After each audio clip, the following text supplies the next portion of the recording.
I hope you're having a lovely day. We'll soon be plugged in and we'll be all ready to play. I hope. There we go, my darlings. Remember, simple rule on here: no lewd, crude, horrible messages. Simple rules. I wouldn't do it to you, don't do it to me. And remember, be excellent to each other. It's the most that you can do to be a decent human being. I'm sorry I had to kill the last live stream, but I was getting some unsolicited messages and it wasn't pleasant. And no woman should ever have to put up with that, ever. But since you're all here, or arriving, hopefully, we are starting the ironing. And we've just put the second load of the day on into the dryer, and we're cleaning the washer at the moment, and when that cleaning cycle is done, then I can put my washing on. Every time I work for a client, I clean the washing machine before I use it for me and my family. It's just a cleanliness thing. It takes 20 minutes, rinse the washer out, go through a quick rinse cycle, and then there we are, nice and clean and ready for my family. Yeah.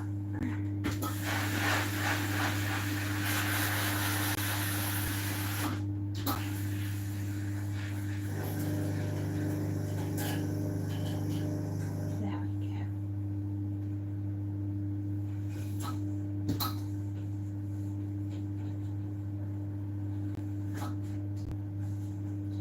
The last day of the week for me ironing. I'm pleased to say, just this client to do today. I take Friday off and I clean the house on a Friday. Sorry, who is that?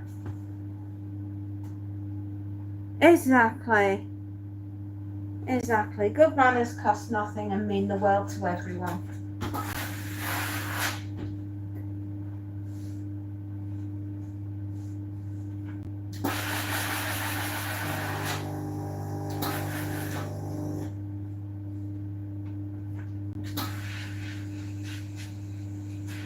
So, hope you're having a lovely day. I'm just stood here doing the ironing as per usual.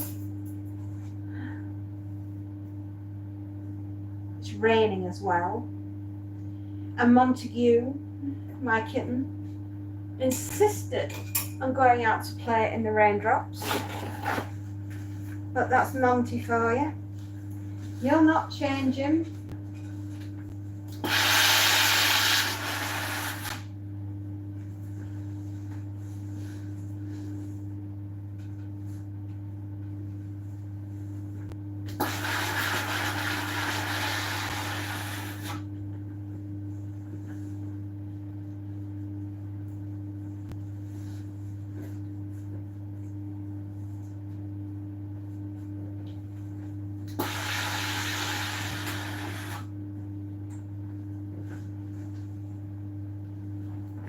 Hello, Leona. Thank you for joining us. You can't get enough of this ironing lark, can you, love?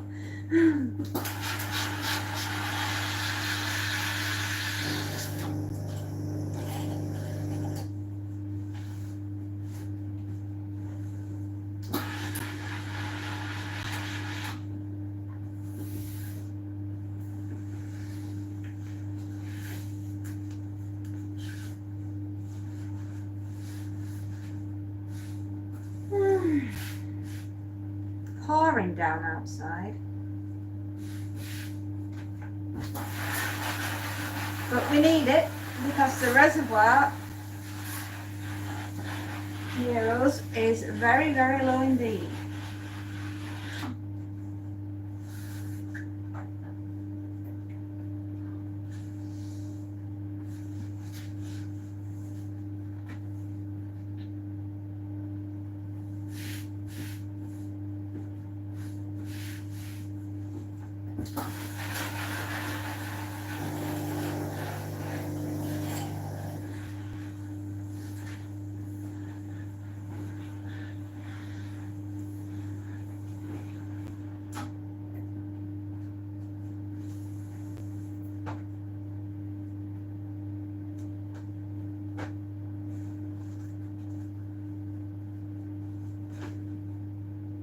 Hello.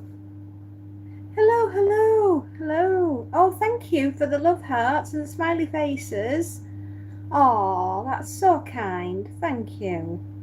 I'd had a bit of a episode with the first live stream that I'd done, and somebody sent me absolutely the most shocking message I think I've ever read, and it was awful.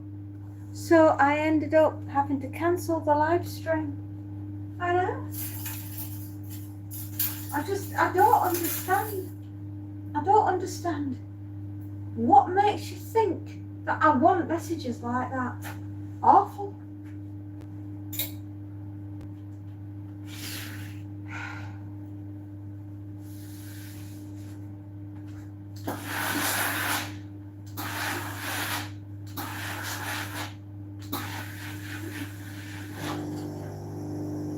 Yep. But they do send them.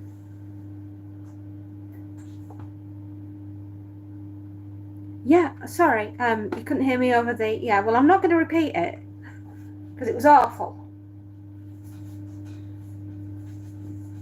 So anyway, I cancelled it, the live stream, and it was just very upsetting.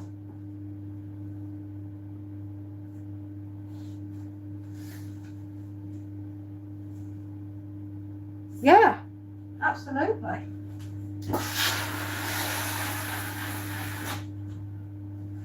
Anyway, here we are, ironing it again. Thank you. You're trying to make me feel better, and that's very kind.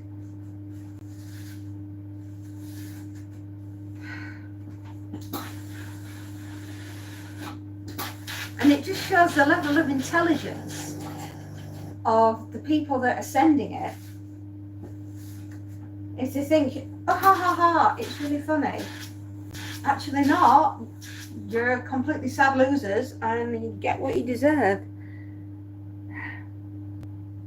Yes, I am. Yes. Thank you. Oh, thank you.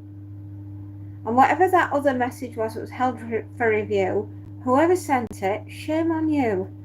Because it was not pleasant, and no, that behaviour will not be tolerated. So thank you to my moderators for sorting that out. Thank you.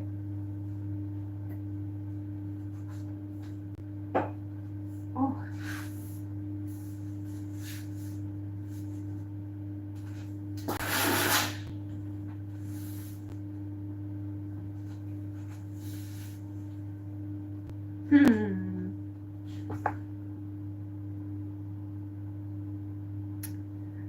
How do you do that?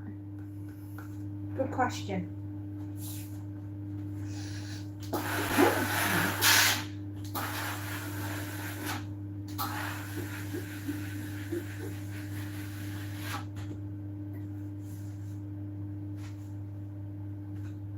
I mean, I could do what I did last time and completely turn the comments off, but I didn't want to do that to the nice people because, you know, you deserve to be able to be heard.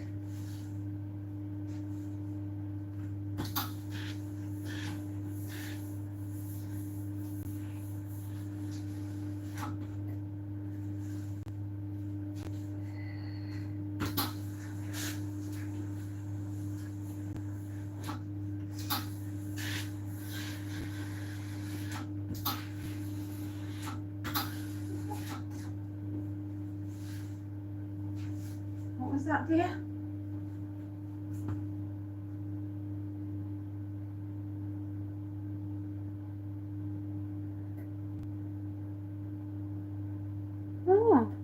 Oh, thank you. I click what? The dots on the comment button. Oh, chat filter.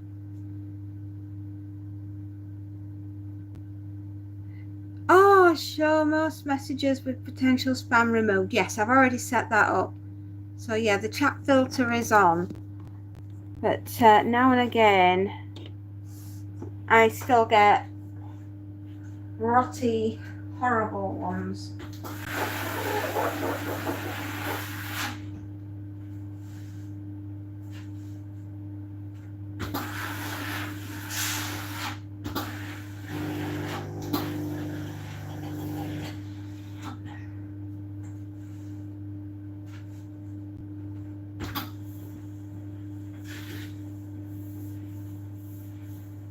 So anyway, I thought we'd have. I seemed a little quiet today. I'm very sorry, but I'm just a little tired too. But we've got the ironing to get through. And so I appreciate your company whilst we get on. I'm going to be here a good couple of hours. Yes, indeed I am.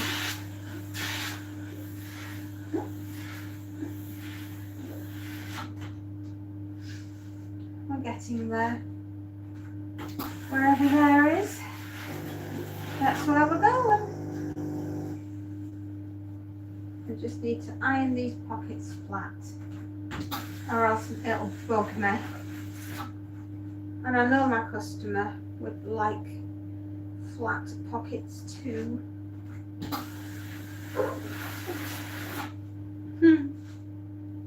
I know.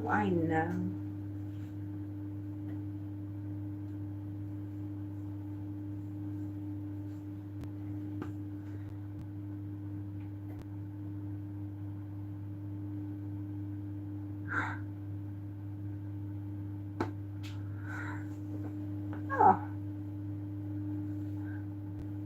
fair enough.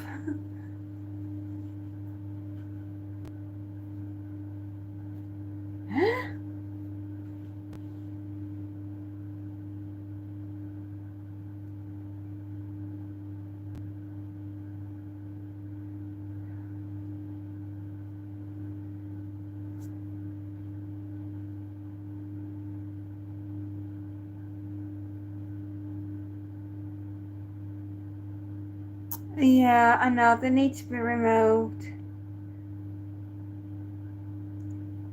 There they are.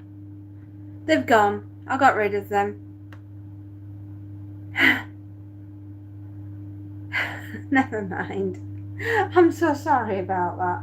I don't always see everything because I'm over. Trying not to burn my fingers off. Oh.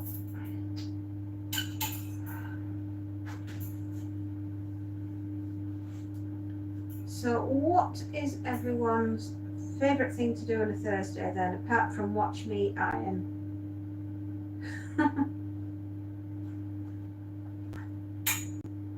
Extreme Ironing, the fairy edition.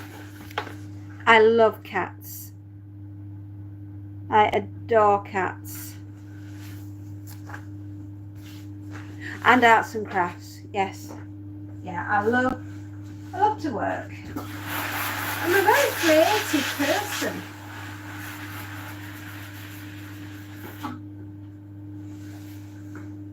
My daughter loves to paint. She's a very good artist. I'm very proud of her. My youngest. My eldest, she's a nurse. And my youngest is going to become a doctor of zoological and epidemiology diseases. Hello, peace, love and positivity. What a lovely title for your name. How lovely.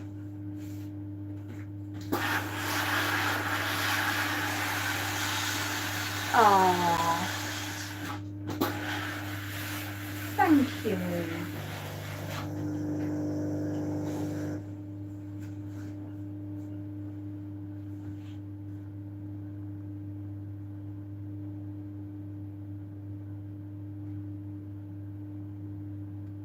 We were brought up in a polite society, so it's our generation.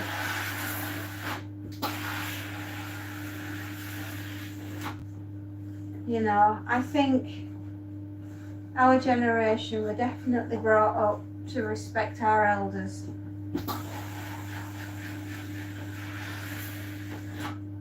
I don't know what's happened. Some of the younger generation, my girls, for example, they were brought up to respect their elders, and they do. They're good girls. But some of, I would say, their generation,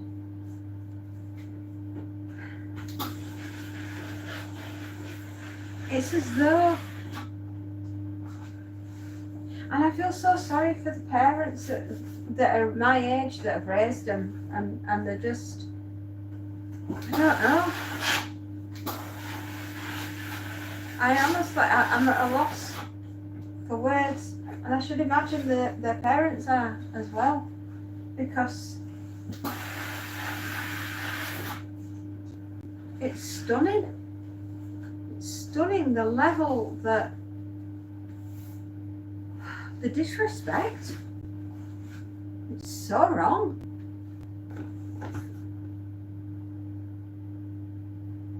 Oh, that's a good idea. You help your mother. Oh, thank you. I hope you enjoyed it. We're talking about artificial intelligence and nuclear war, weren't we? Cheery subjects.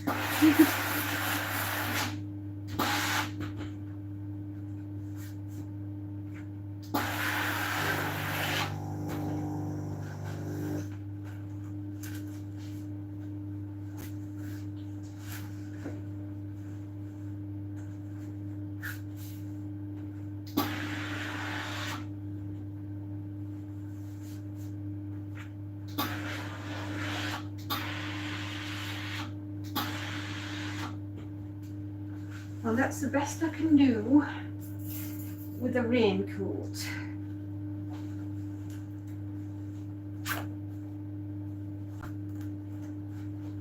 You're all being very kind.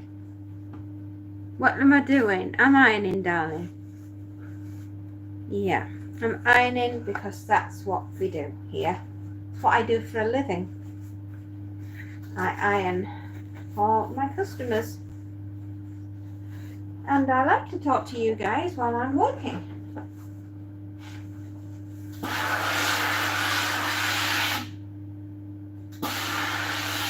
There we go. Much better.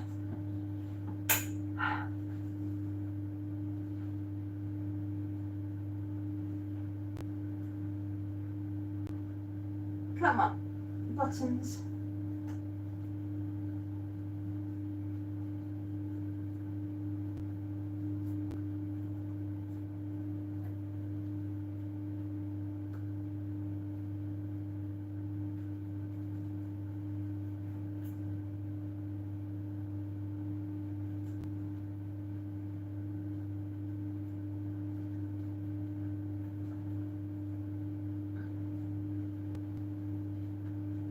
That was, there we go.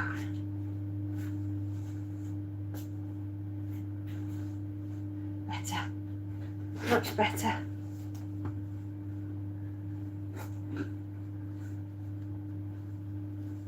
You love audiobooks? Oh, that's nice.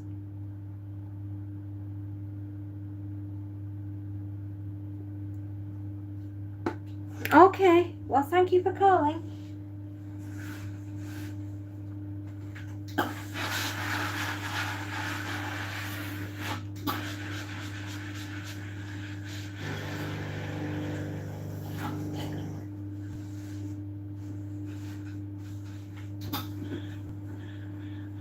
I'll wait until we've got a few more people in and then we'll start our today's subject.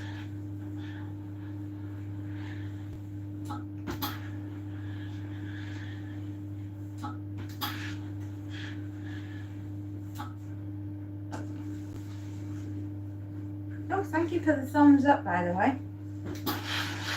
That's very kind of you. It's very sweet of you indeed, my dears.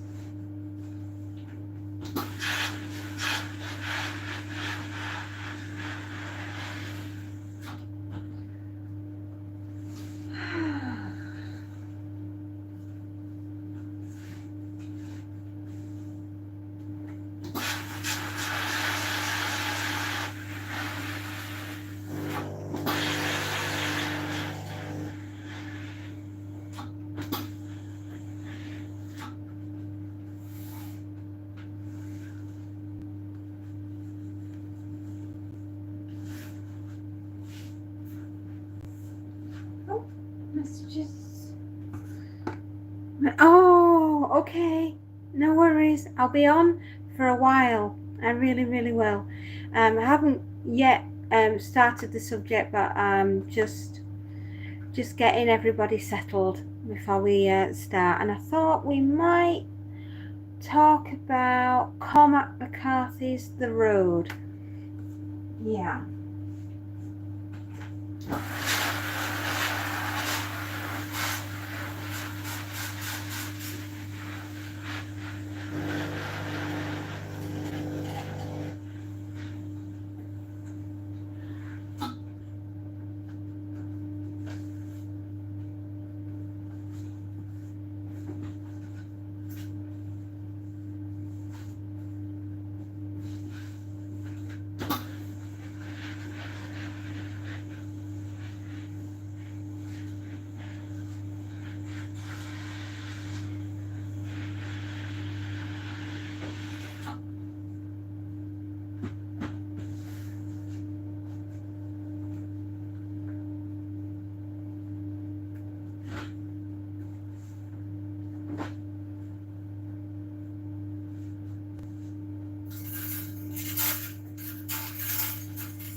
Sweetie wrappers.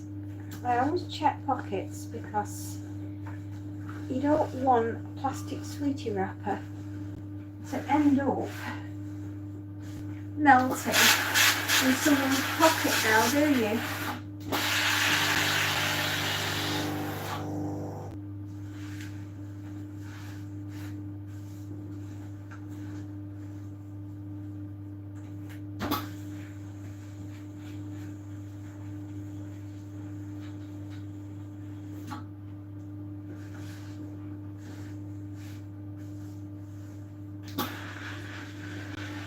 So we're starting to get everybody coming in this morning.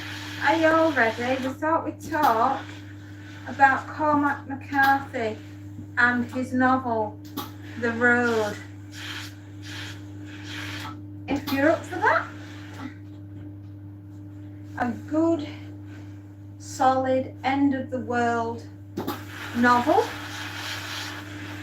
that is never actually made clear what caused the apocalypse in that. Personally, I think it was a natural disaster. Oh, right, sorry. I understand. Look, I've got a cat, and believe me, the last time, well, how shall we put it? He had the most raging infestation of fleas, and we had to put him in the bath to this.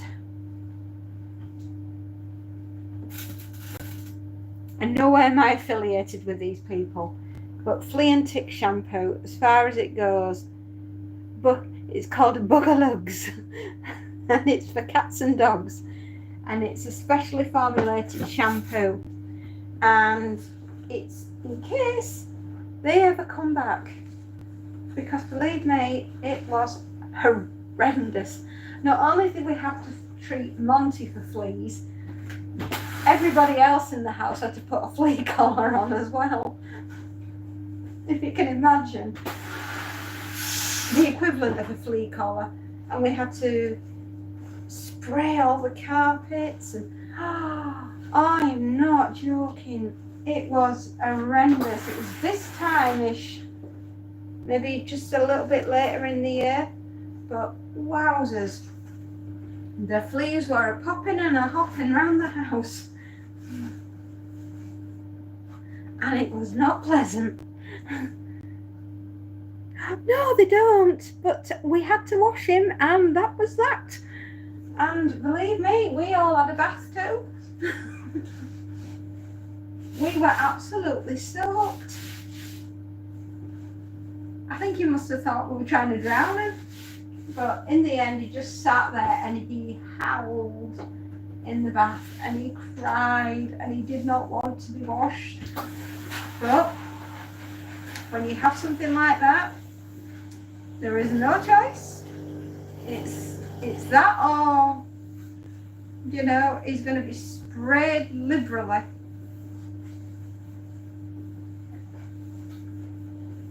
We ended up taking him to the vets because of it, and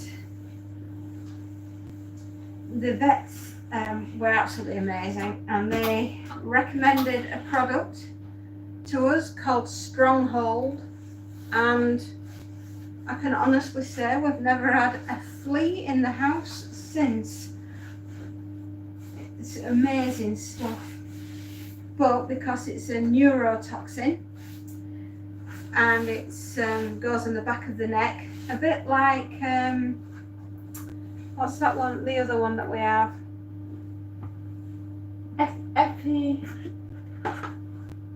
EpiProtec. That's the one that we used to use, but it wasn't very good. But the Stronghold is super duper stuff, but it's a neurotoxin, so you can only use it once a month. Otherwise, it won't be good for the cat.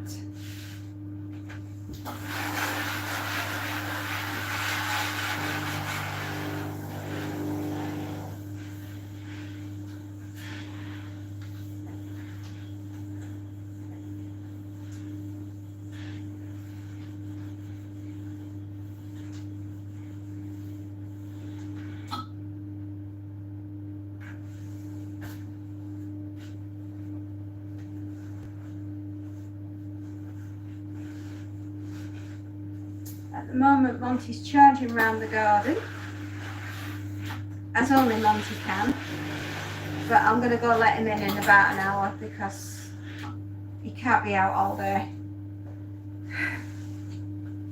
He can have his little run this morning, but I don't think he's going to want to be out long. In fact, I've just finished these trousers and then I'm just going to quickly run upstairs and make sure he's all right.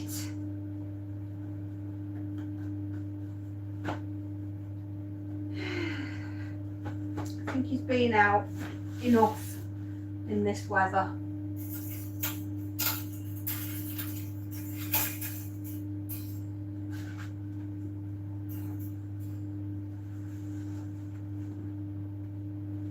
Just turn the iron off. I'll be back in a couple of minutes.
I'm back, everyone. My little lad, he just needed to come in and get out of the rain because he's an absolute softie. Yeah, I can believe it. I mean, you know, Monty, he's as good as gold. He's an absolute darling. Right, we're just going to restart the computer because it wants to. It would like to do an update, and also iron better if the iron was switched on. Hello, monster. You staying in here now, Monsty? Yeah. Yeah, washing your paws. You little one, aren't you? Ah, little one. There we go.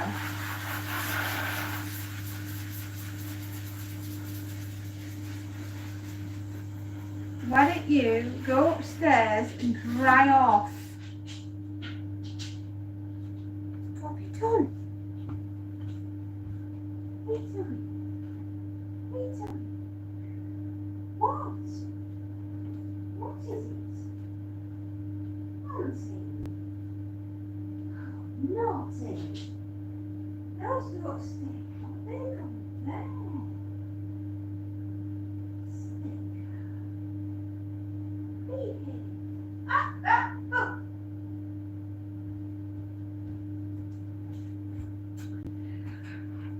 He likes to play swipe.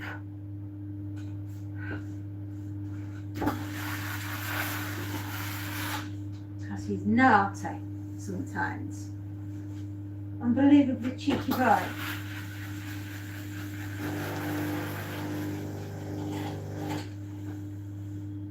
There we go. You wouldn't believe the workload I've got to get through today. It's phenomenal. But get through it we will. Because that's what we does best. Now I've just got to knit next door for 30 seconds and I'll be back.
I'm back.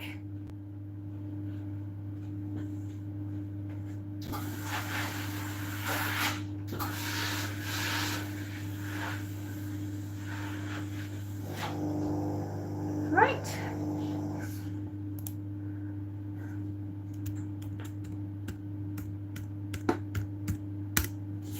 There we go.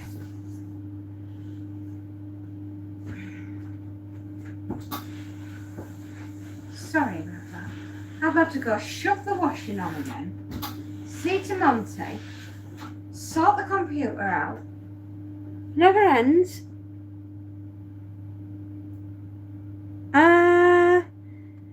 We're not really supposed to talk about that on here because that gets channels shut down, and if you didn't know that, you should do. So I can't answer that question. And most of the people that tried that last week nearly ended up costing me my channel. So don't think I'm going to fall for that again.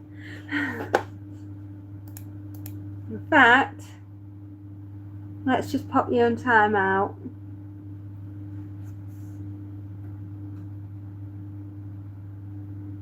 "24 hours. Yeah. Yeah, had to do that. Sorry. Oi. You can stay indoors now. It's pouring down out there. Yes, you can. Go find something to amuse yourself, kittens.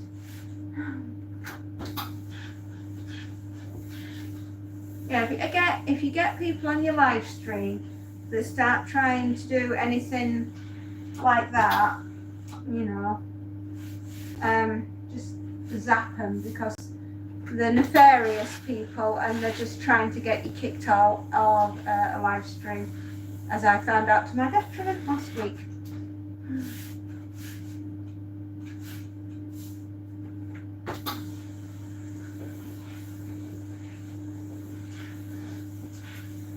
I'd like to believe that the world is full of lovely people and that everyone has the greatest of intentions, but I'm also almost 50 years old. I've been around the block a few times, and I actually understand that the world is not full of nice people. As much as I would want it to be, that is an impossibility, and there are bad eggs out there that all they want to do is cause you harm. That's called having street smarts.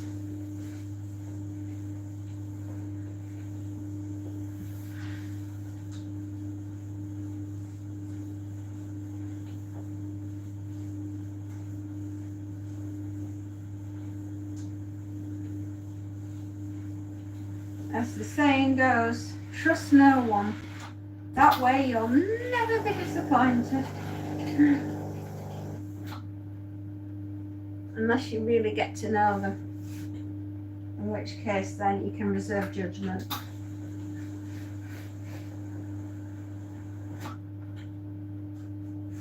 So we were going to talk about Cormac McCarthy's The Road. And one of my favourite books, and it's written as a book, but it's also written as a stream of conscience from the father and son. And it's obviously essentially about them, isn't it? An unnamed disaster has hit the United States of America and probably the rest of the world. And the grey, ashen skies are all that we are welcome to as the book continues. Will you stay out of the laundry? You're being naughty. Yes, you are. Being a naughty boy. Well, if you want to go in the chair, that's fine.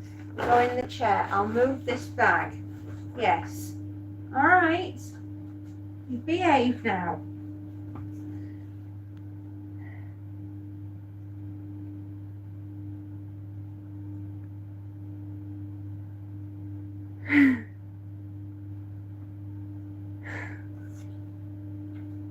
So anyway, there we are. The father and son.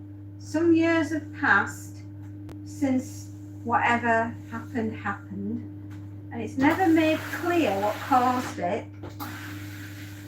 But as you start to read the book, you suddenly get to realizing that actually what happened really wasn't that important.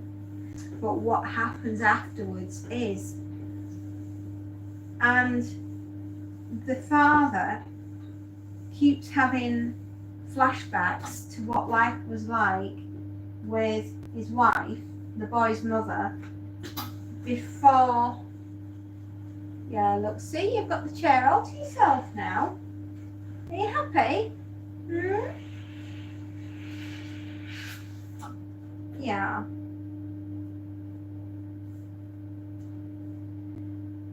Mr. Monty.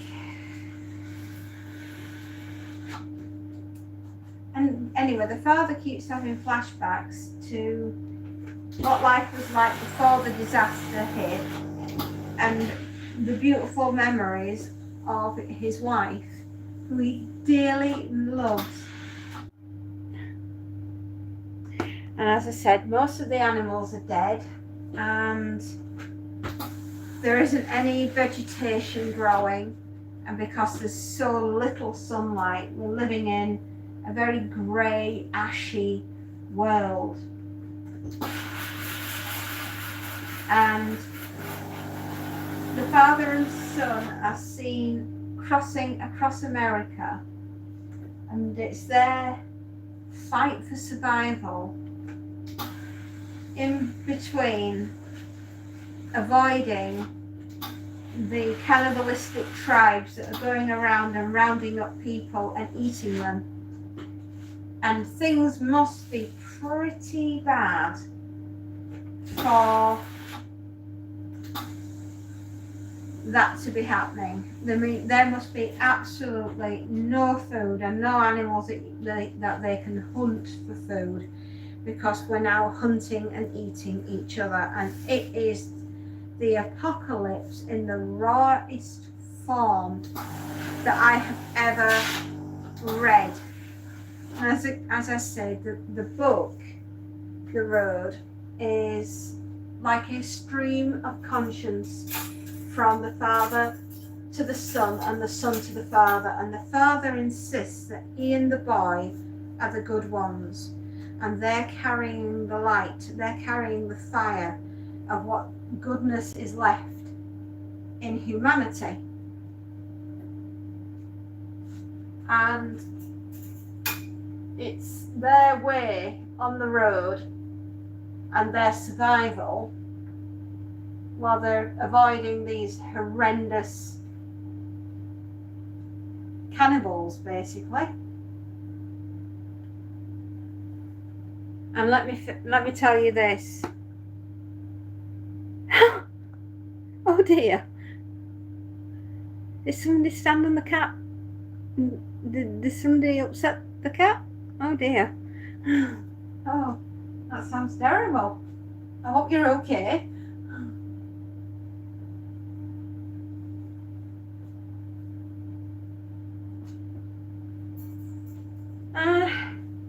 And there they are. I mean, I've done a book review on The Road. Yeah, the cats are, yeah, indeed. Absolutely. Well, his lordship is drying off on my office chair.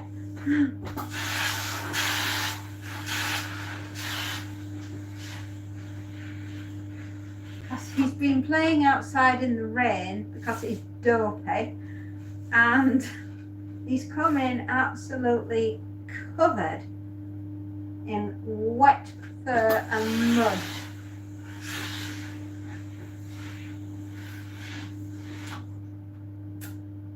He is a one, that is for sure. Don't you? Yeah, are you going to try and dry off? Montague.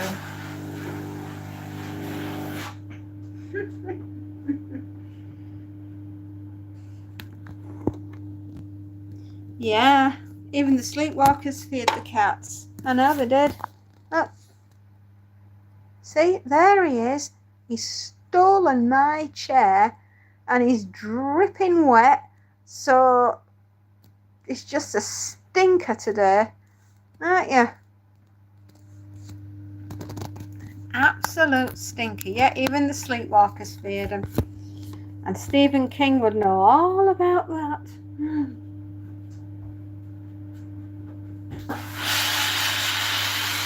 So yeah, if you're interested in Cormac McCarthy's The Road, I have done it's one of my first reviews that I did in long form video.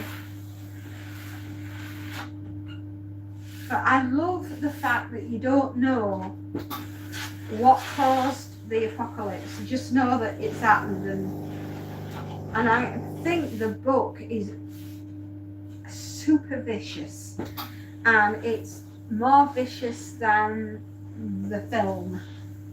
In fact, there are certain parts in the book that are so scary you've got to read them with your eyes shut, and that's an achievement if you can manage it. Good morning, another space note. I am. Hi, Alan. I know, it's just, we've had to restart this stream.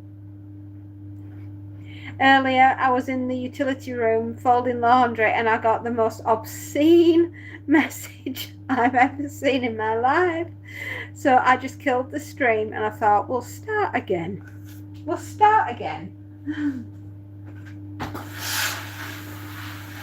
I reported it as, well, let's just hope he's only like that on a computer and he's not like that in real life.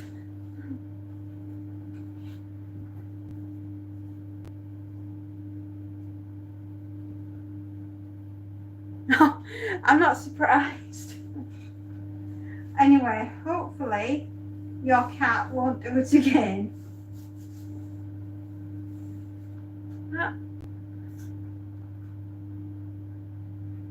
Oh, don't worry about it, you know. I just figured it'd be for the best. We shut down that live and we'll start again. Definitely.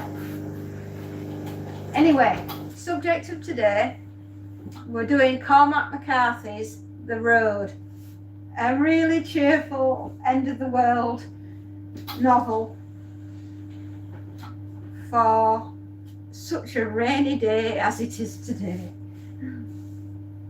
It is pouring down here, which is why Monty is sat on my chair trying to dry off because he's a nugget and he went out in it.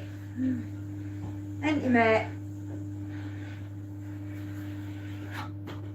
You absolute noodle brains you are.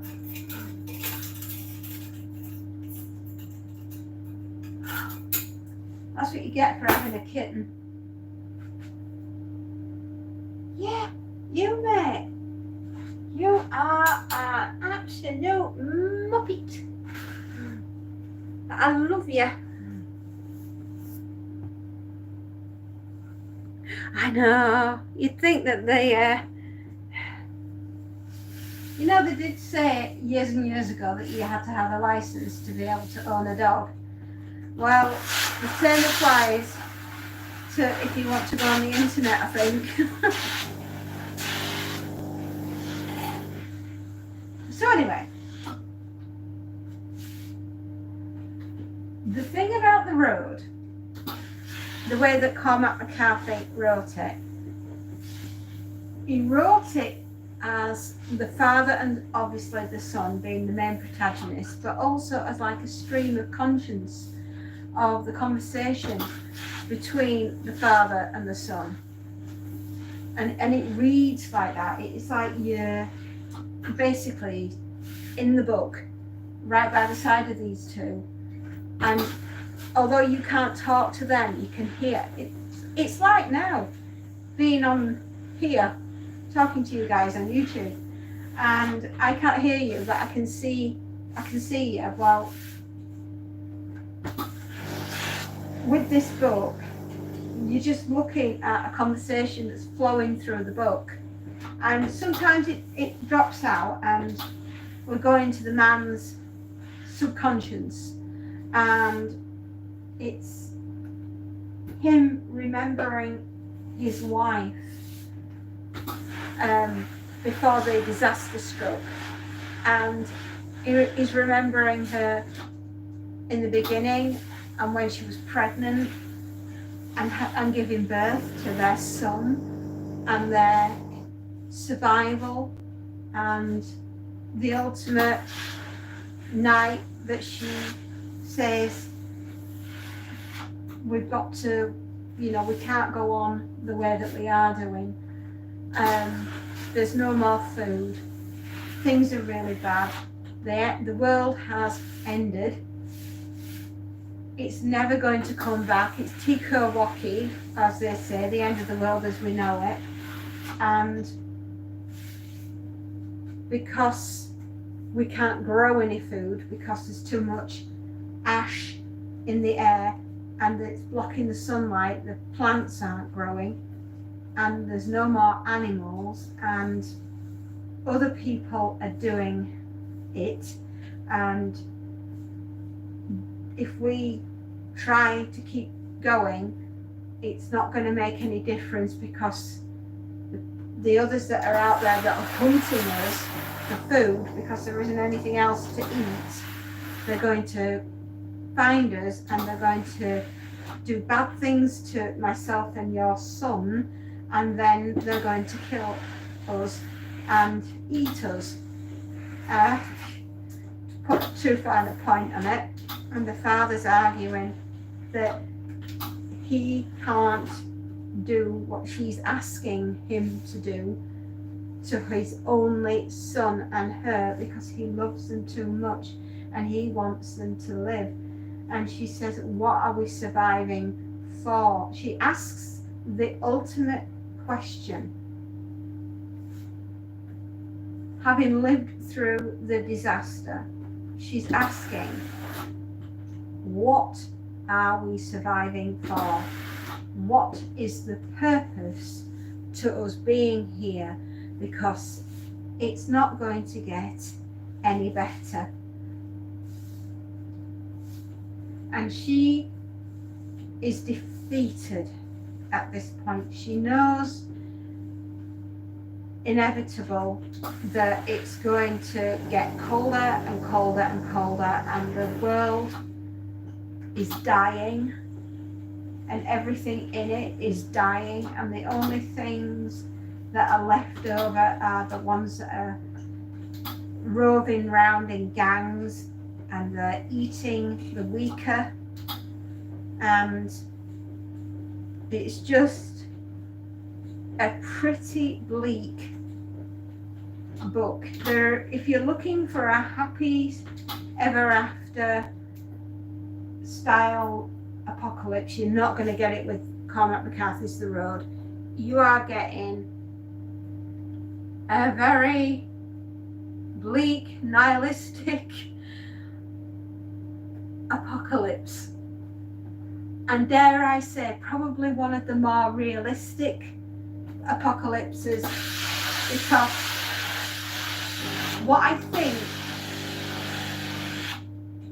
Cormac McCarthy did with this book is he understands humans, he understands us as the perfect. We are like the apex predator on the planet, and then when we've finished hunting and scouring and destroying, then we will ultimately hunt and scour and destroy ourselves, which is quite sad. I'm from the United Kingdom, dear. Sorry, hang on, back in a sec. I've just got a message. Oh, hi. Sorry about that. Dropped out again. I'm from the United Kingdom.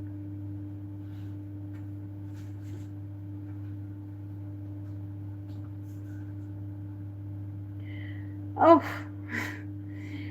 I think your cat needs some time out. I think it does. Anyway, yeah, we were talking about Cormac McCarthy. And the thing about him is, not just The Road, but No Country for Old Men and Blood Meridian and things like that.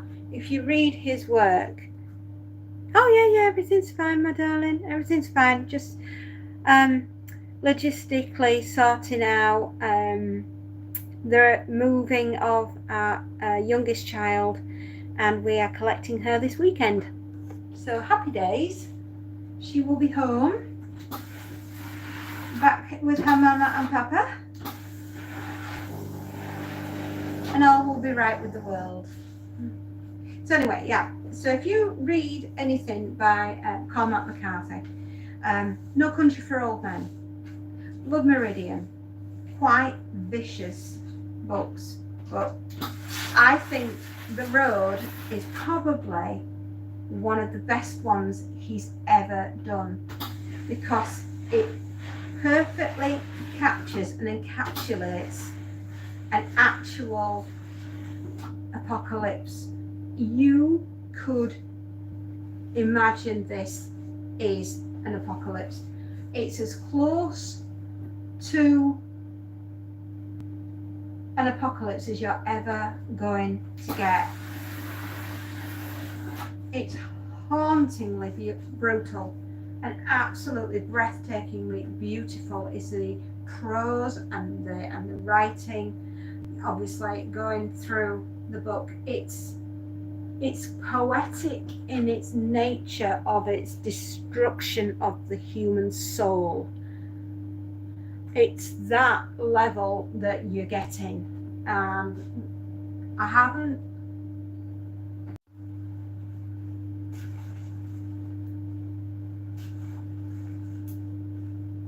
I was just saying, the closest I've come to the brutality of Cormac McCarthy's The Road was 70 years ago almost.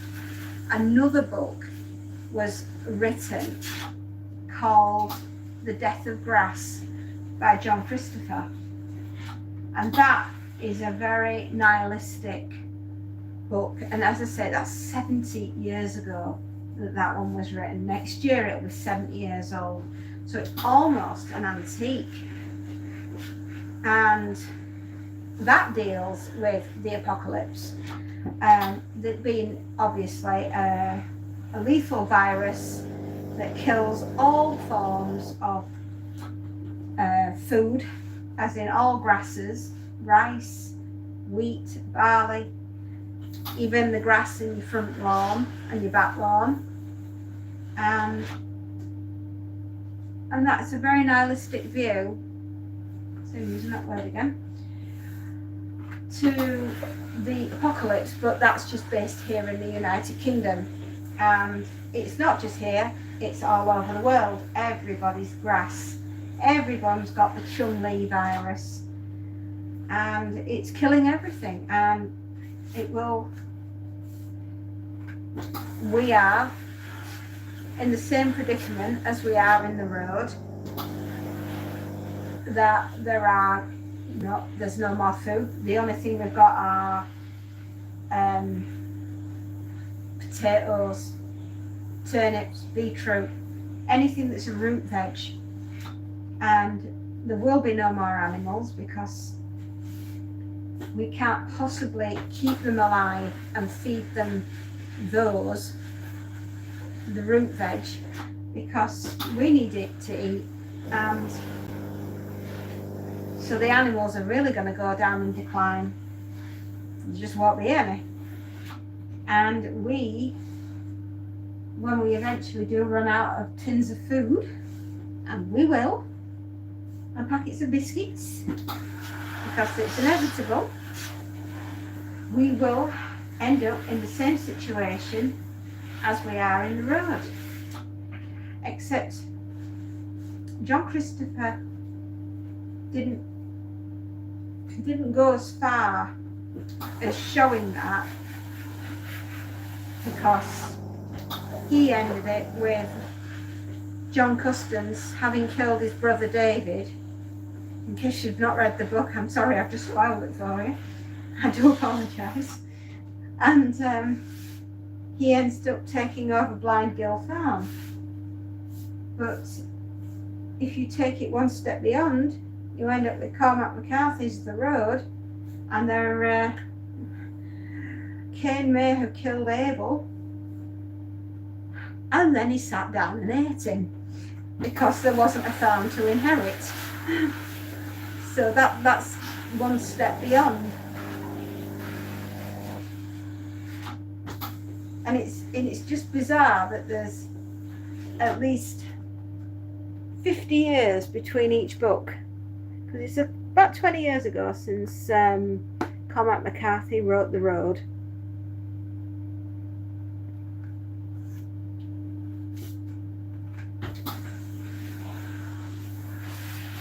And it's just, if you thought The Death of Grass could be absolutely the most brutal thing that you've ever read,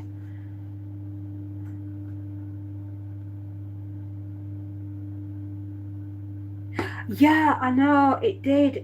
Again, a boy and his dog.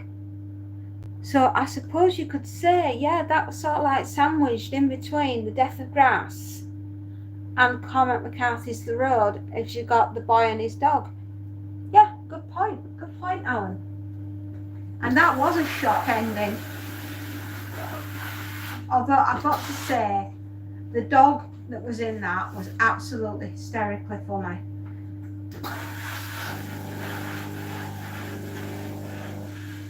And let's face it, the thing that happened to in The Boy and His Dog wasn't very nice anyway. But that being said, I don't quite think they deserve the ending that they got.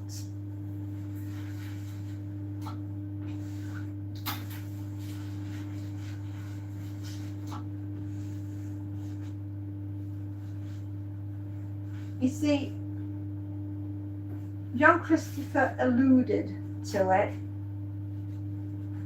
and The Boy and His Dog talked about it and actually did that, and then in Cormac McCarthy's novel it's practically encouraged to do that.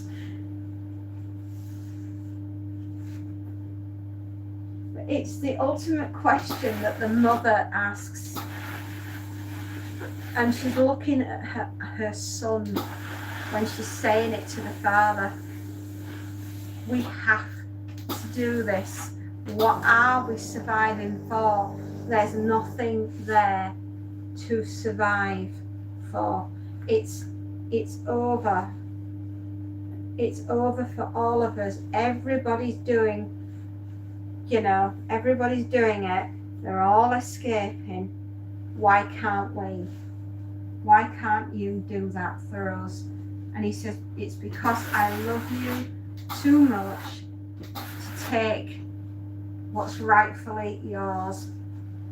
And she goes, they are going to hunt us, and they are going to hurt us, and then they're going to do even worse to us. And I'm asking you to make sure that that doesn't happen to us. And the father can't. He just can't. So that is one of the hardest parts in the whole book, is when she leaves her coat for her son and says, I'm going out, I'm not returning. And she goes out into the dark night, and her husband's sobbing. He's absolutely heartbroken, and she just says, I'm just going. I'm going. I can't do this any longer. And off she walks out into the night, and then we never hear from her again. And it's the saddest, I mean, if you're not sobbing at that point in the book,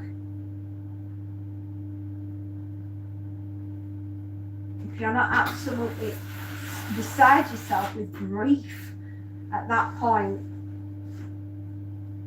and you think that that would be the worst part of the book, but that's just a prelude to what's coming.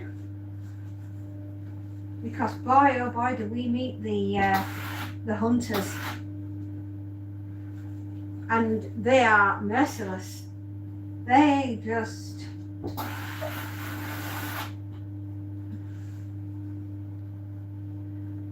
I suppose if you're driven mad by hunger,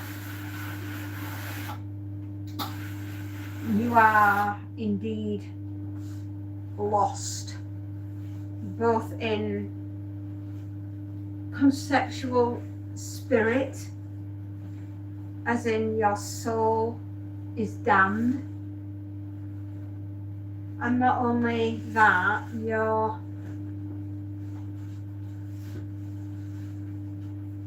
right, hang on, just got to concentrate on that bit. That was a tricky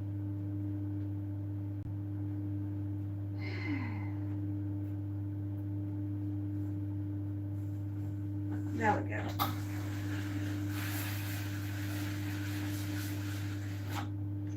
If you have been driven mad by hunger, you have indeed lost a part of yourself. You know, the bit that makes you human, the bit that stops you from being the animal. You know, because we're 99% animal and 1% human, and it's that 1% that stops us from doing very bad things to people, right? It's like, it's that bit of consciousness that makes us be decent human beings.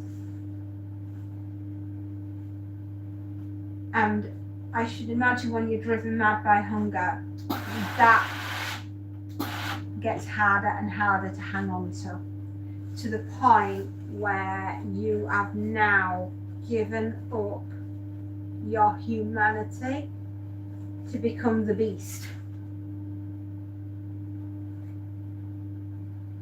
And that's what Cormac writes so well.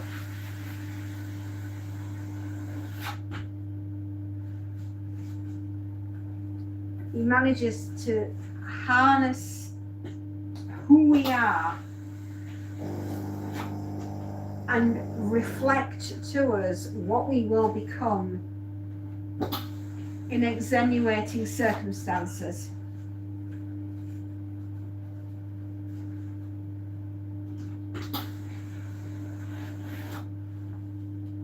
Indeed, what are we surviving for if we are not going to be decent humans, you know,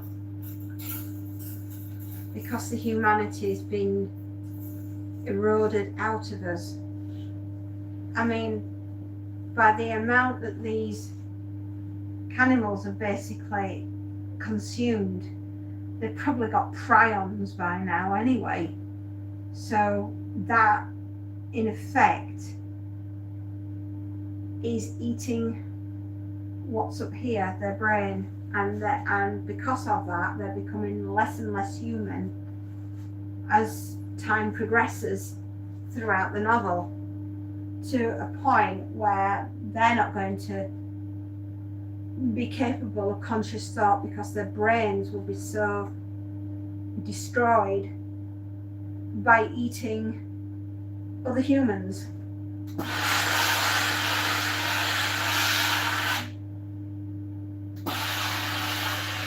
It's definitely an interesting concept of a book, and it's absolutely heartbreaking when the father is being pursued by these things that were once human. in all intent and purposes, they've lost their humanity and they are now animals. Apex predator. Do you remember H.G. Wells? And they did a book called The Time Machine. And going towards the end, the scientist shoots forward in time, really, really far forward in time. And he comes across a beautiful race of humans, and he just thinks that they're just the most gentle of all humanity, the most beautiful, gentle creatures he's ever met. And then he gets caught by the ones that live underground that have evolved, and it's all after the world was destroyed by a nuclear war, and I think the moon crashed into the earth as well, which caused a lot of problems. So anyway, the things that dwelled underground in the bunkers, because they didn't come up to the light and they didn't evolve, they turned into the monsters, and they were called Morlocks. And the ones that lived above ground were called Malukas, if I remember them right, Morlocks and Malukas. And the Morlocks, which retained great intelligence, but were hideously deformed. And that's because they were eating the Malukas, which were the most gentle. They were like cattle. They have no intelligence. They didn't recognize danger. And they were just rounded up and captured by the Morlocks and taken down into the underground. And obviously, that was dinner for the Morlocks. And that's what Cormac McCarthy created with the cannibals.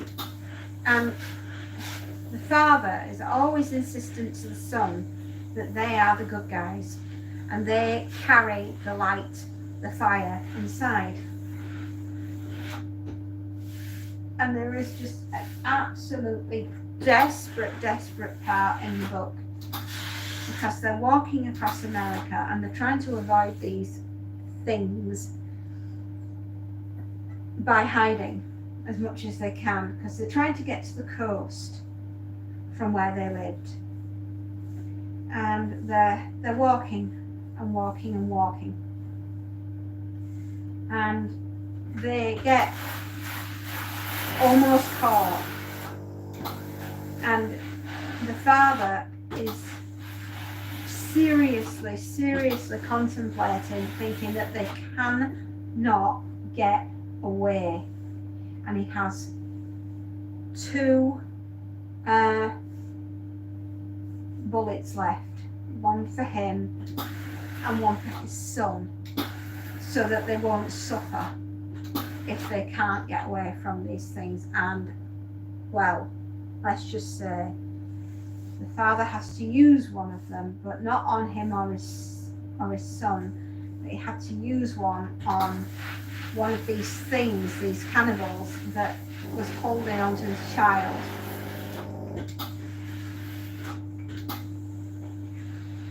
And the father is seriously contemplating, when he's on the run, to escape from this tribe that's after them. And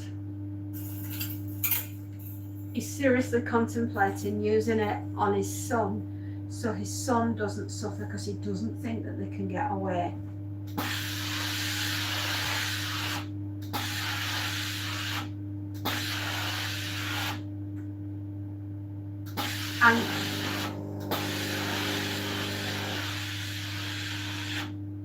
And that's what I have to say to you get all these channels that pop up, and I'll talk about them, like all these prepper type channels. Oh, that's nice, thank you. Oh, okay, no worries. You'll be able to catch up when it's you know, if you want to watch it later in playback mode. No worries.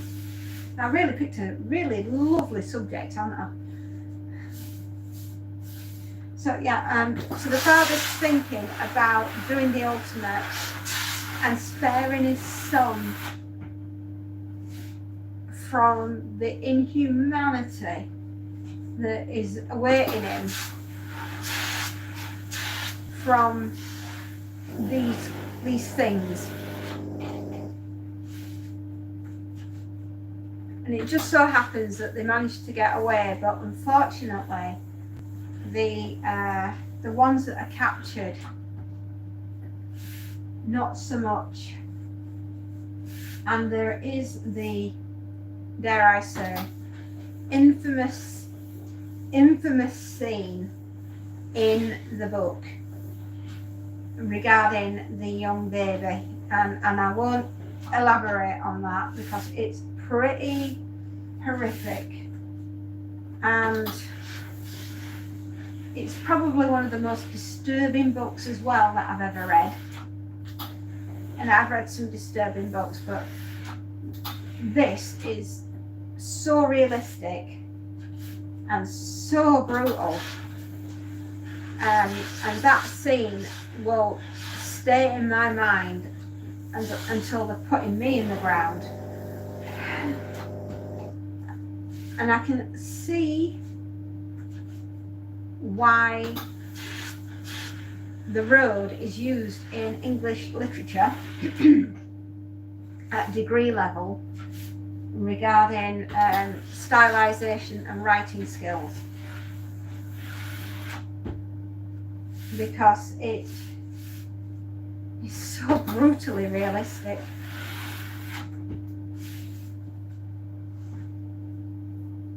It's one vicious book, and it does not spare your feelings at all. It really does not.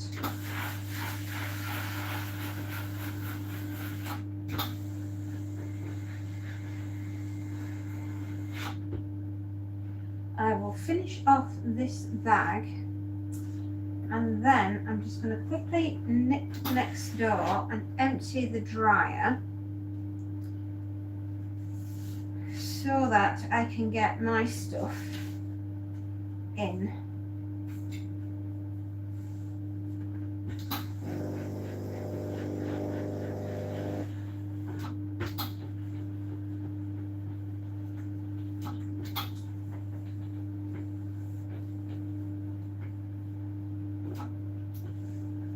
So yeah, if you've not read the book, I warn you, it's bleak, it's brutal, and the ending is very ambiguous.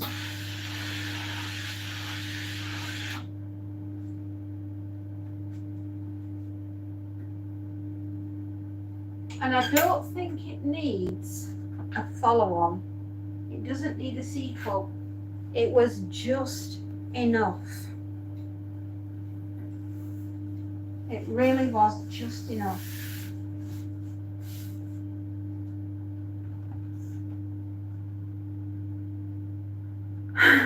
Oh, that's good. Oh, you're not missing out then.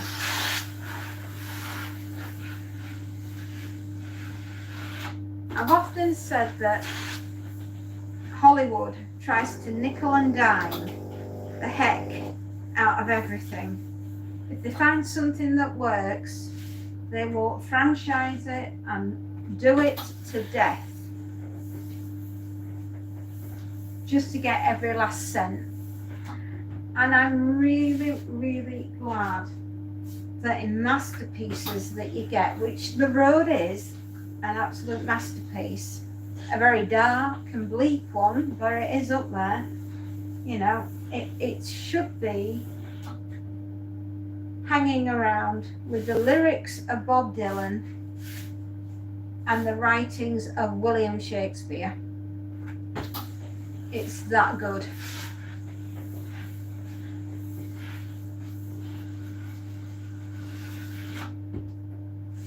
Because it's the most realistic depiction of what would happen in an apocalypse. And not just in the apocalypse, but many years after the apocalypse. And this is the one thing that there are so many channels on preparation on YouTube. It's ridiculous the amount that are on there, and half of them, quite frankly, don't know what they're talking about when it comes to preparedness for, you know, serious problems. I mean, everybody's absolutely gung-ho for, I don't know, shall we say, a super volcano going off, a asteroid hitting Earth, the zombie apocalypse, Nibiru coming through, hurtling through the sky. You know, none of them take on the simple things that may go wrong.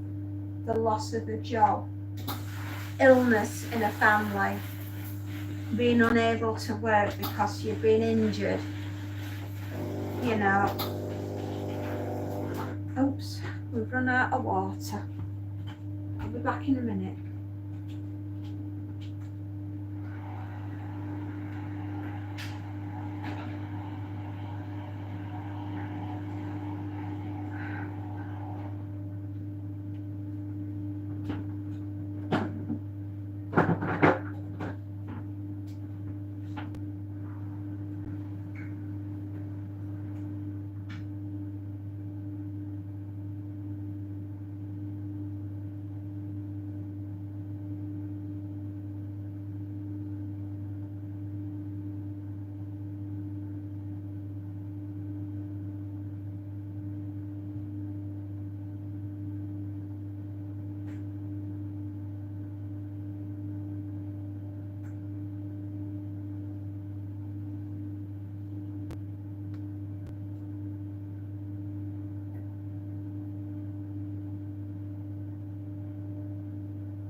I'm not feeding you. You got fed before you came downstairs.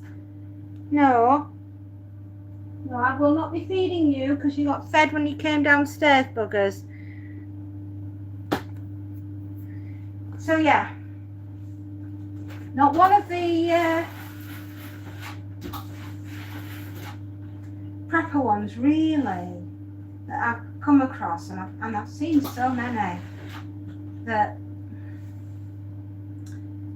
asking the absolute questions, you know, what exactly are we surviving for? If things are going to be that bad, as they are depicted in the road, and things are that rough, most normal people are going to be thinking, what's the point? You know, the sun isn't shining, we can't grow any more food, there's no more animals, why are we even here? And there's obviously no rule of law, there's no government, there's nothing. All there are is us and the ones that are chasing us to eat us. And eventually they'll be chasing themselves to eat themselves until that's it. There is literally nothing left on the planet. And the planet will then, I don't know, probably still roll on. But as a dead planet, because there isn't anything there, would we go back to our natural state and we would go into an ice age because things would cool down to such an extent, and because there's no more sunlight coming through, then I suppose inevitably the world would become a snowball, and then we'd stay in that, I would call it like a stasis, like the world is going to sleep until whatever it is that unsettled everything has managed to work its way through its system, and then we would start over again with organisms that would eventually mutate, and you know, evolution would start again. And maybe that's what happens here on Earth. Every so often we get so far and then we have a hard reset through, I don't know, maybe it is a natural disaster. Maybe we do have a hard reset that way, and then the Earth as we know it tends to go back to sleep, and then we start all over again. And the one thing that I see so much on like prepper channels is you must buy this flashlight, or you've got to have this primer stove, or this sleeping bag, like that's going to make any difference if we have a hard reset and it's like game over and we end up going into a situation like the road. I don't think that flashlight or that sleeping bag or the ultimate primer stove is really going to make that much of a difference.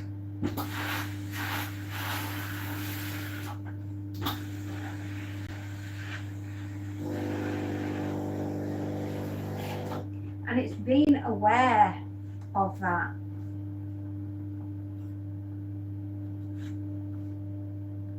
Because we are quite the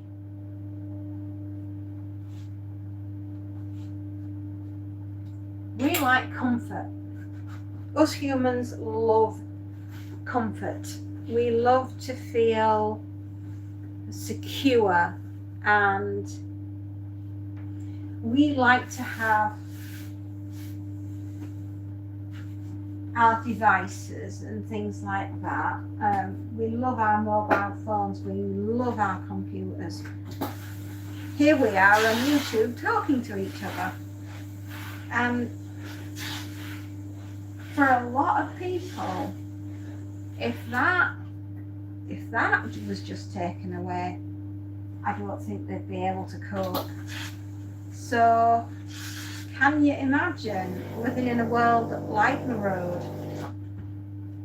Would, you know, you would have absolutely nothing, and there is nothing better coming down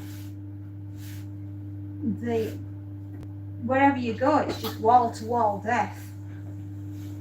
There is absolutely nothing to survive for, and yet some people just cannot help themselves but want to survive. And it's just the ultimate question, isn't it? You know, like the mother said, what exactly are we surviving for? What are you hoping to get out of this? And I've often used the analogy from Albert Einstein. The definition of insanity is doing the same thing over and over and over again and expecting a different result.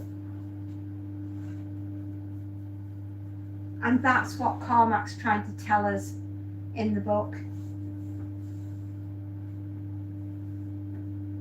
And I just think the ending is absolutely amazing. It's so creepy. It's just enough. It's just the perfect way to end it all, end the story, end everything on it. It doesn't require a sequel. It doesn't require someone else in many years to come along and do another book or rewrite it in any way. It's perfect as it is. And because there are so little characters in here, that makes it even darker.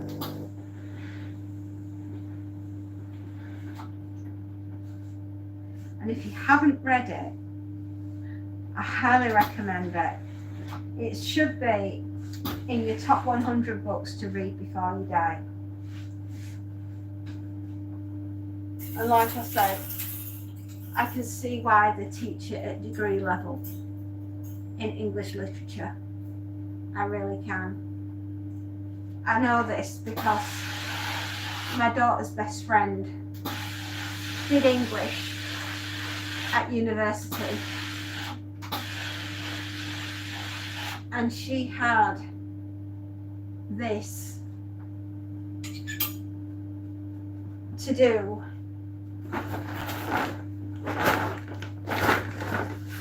for her final piece of work, and I just think she did an amazing job. And I can see now, talking to her and you know, discussing it at great length.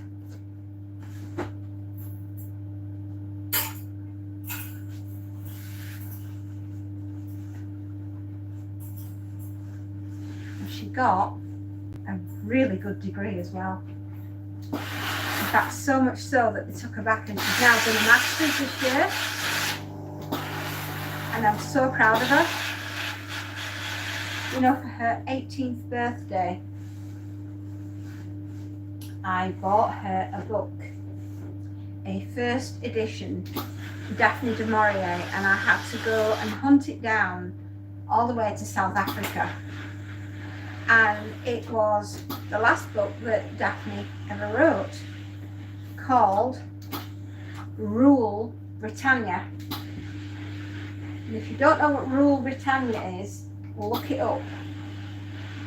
It is the United Kingdom is on its uppers, and we are offered assistance from the United States of America.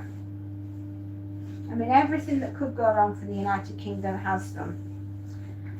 And the Americans are, we're your friends. We are your benevolent friends. We are so beguiling. We want to help you. But at what cost? Are we an independent nation anymore? Or are we the 51st state of America? You'll have to read the book to find out, but it is very, very good. And it deals with the nuances of political turmoil and absolute treason to the crown. So it's well worth a read. And I got her a first edition for her 18th because I knew that she wanted to do English, and I know that she'll make a damn fine teacher. Or if she so chooses, she may go into being a journalist, or she might become a writer herself. I don't know. Imagine being in your 20s. I do a lot. Think about my life. And having your degree and a blank canvas there in front of you for you to just, you can do whatever you want. You can be whatever you want to be. It's your life, and it's just starting. And isn't that an absolutely exciting time to be alive, going forwards with your whole life in front of you? And that's what I always say to the girls. This moment that you are experiencing right now, this very second of the day that you're on this planet, and your whole world is out there waiting to see what you're going to do. And I find that absolutely fascinating. Probably one of the most exciting things you will ever do is take that leap of faith and go into the great unknown and become the person that you're always meant to be.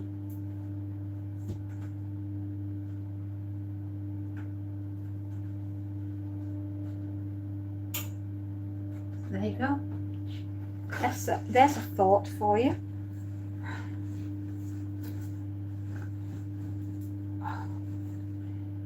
Well, I've got the second bag that we're on to.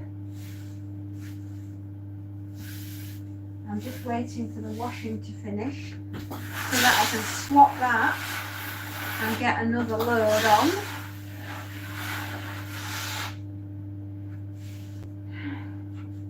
I'm just going to go and see if my machine has finished.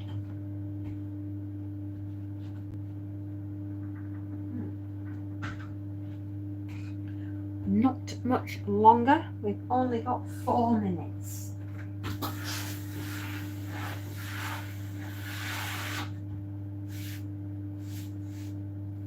Yeah, if you really want to do something interesting this weekend, Cormac McCarthy's The Road. I highly recommend it. It's a very disturbing book, but it's certainly worth your time.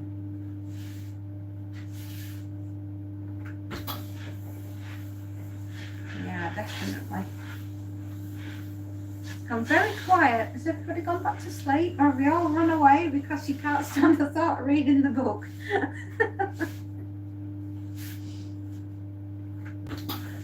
Are you still fighting with the cat?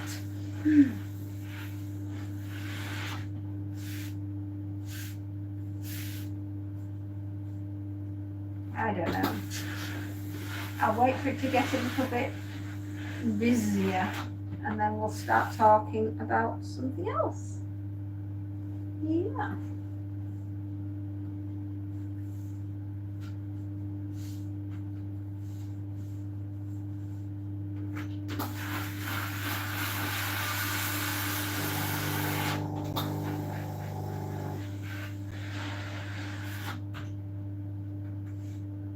I'll be ironing until about 2 o'clock, maybe 3 o'clock this afternoon, but that's not a bad thing.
T92 is 19.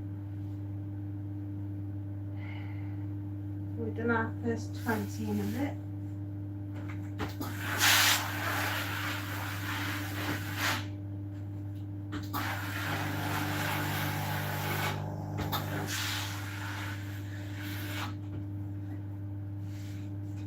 Oh, sorry, I've got some messages.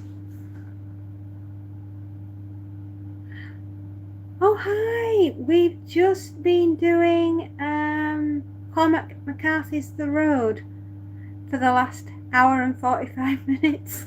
I didn't know anyone else was going to be on. Just been talking about it, and I suppose if you start watching this right at the beginning when we upload it later, you'll get to join in that one.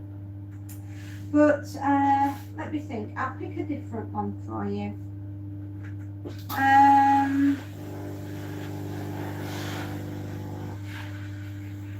Let me think. What shall I choose?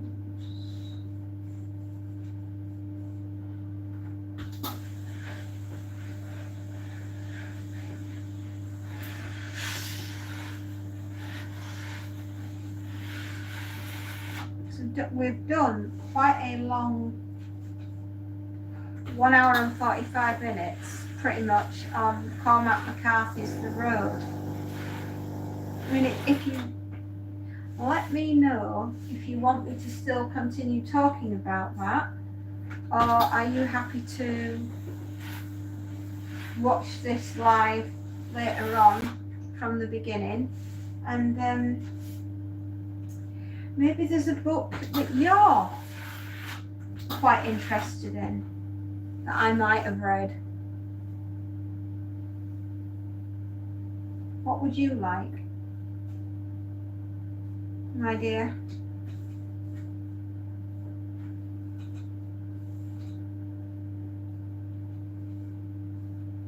Do you want me to continue talking about Cormac McCarthy's The Road? Asma? Are you still there?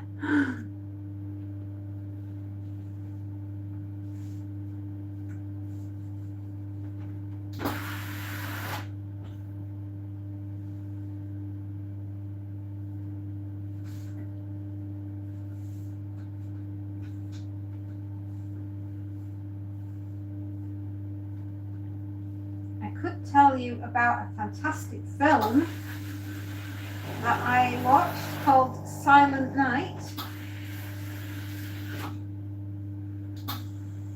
which is the last ever Christmas of everyone on Earth, well, especially in the United Kingdom. And we've been told that there is, well, the apocalypse is on its way, and the government doesn't want us to suffer, and so therefore has given us all something called an exit pill. And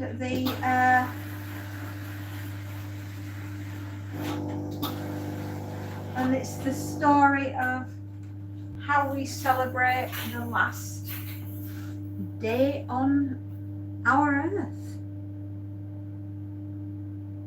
It's quite an apocalyptic film. If you've not seen it, you might enjoy it. Stars Keira Knightley.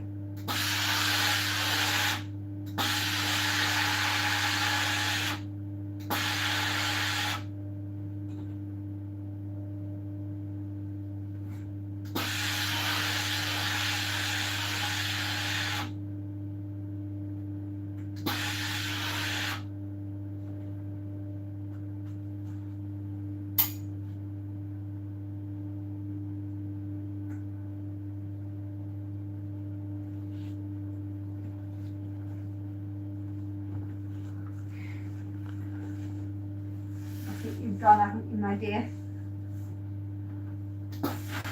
I'll wait till you come back.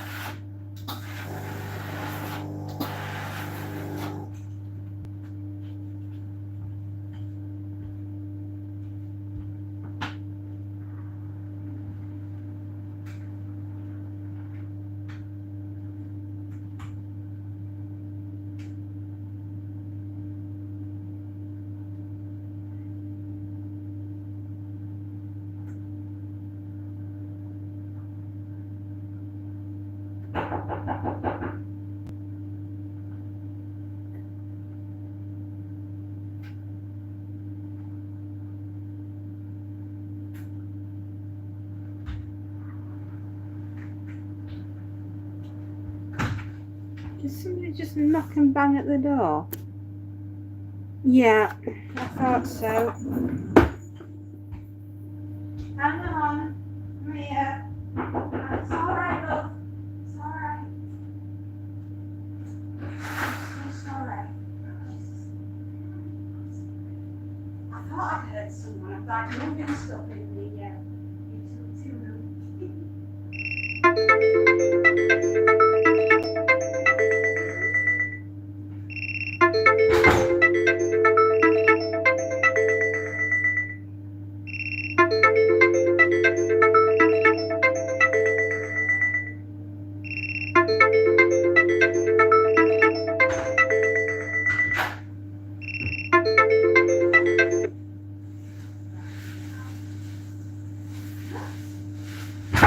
I enjoy it.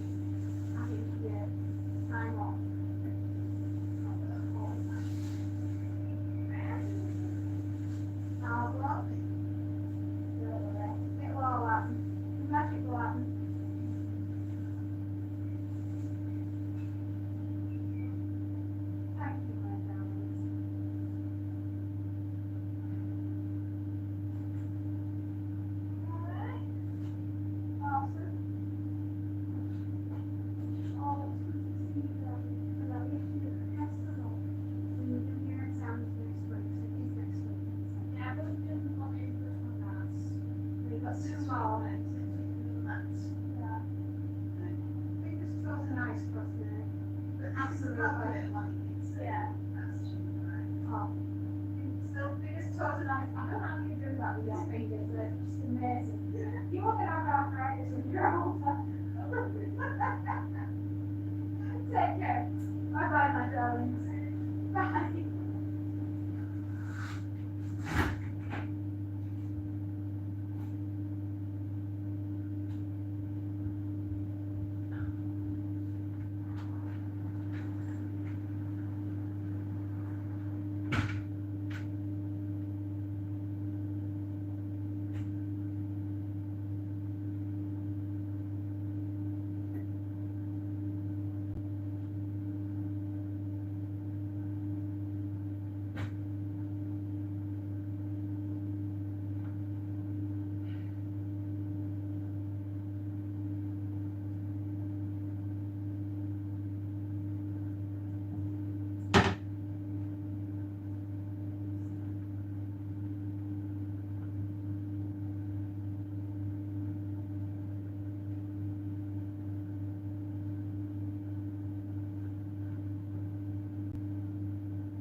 There we are.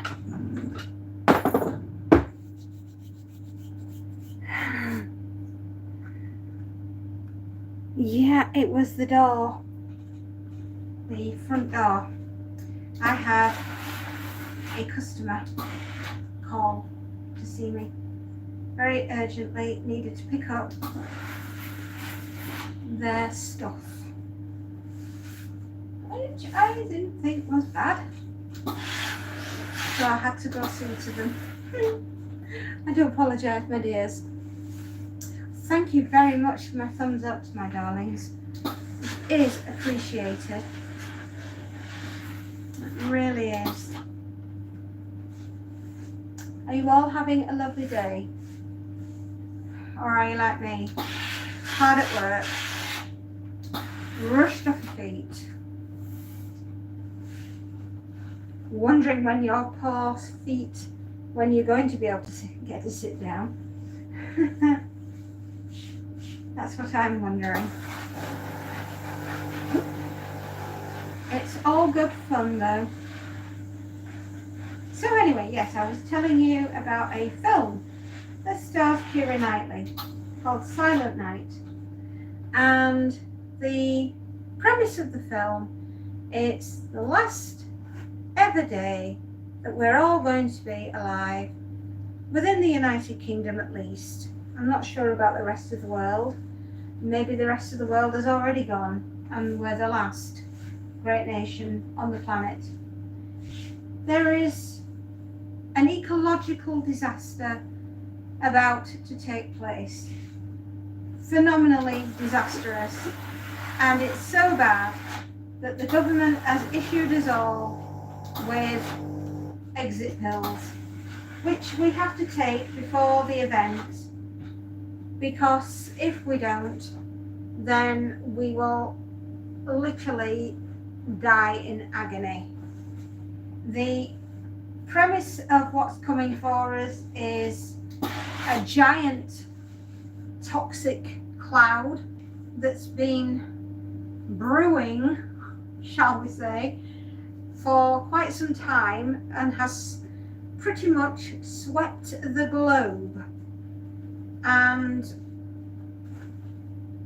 I do believe that the United Kingdom is the last place that this cloud is going to sweep through, and it so happens to be sweeping through on the eve of Christmas Day.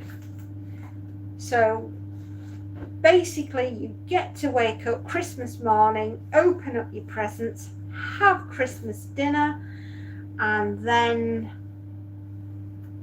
maybe watch some fireworks and have, I don't know, cold turkey sandwiches and some champagne.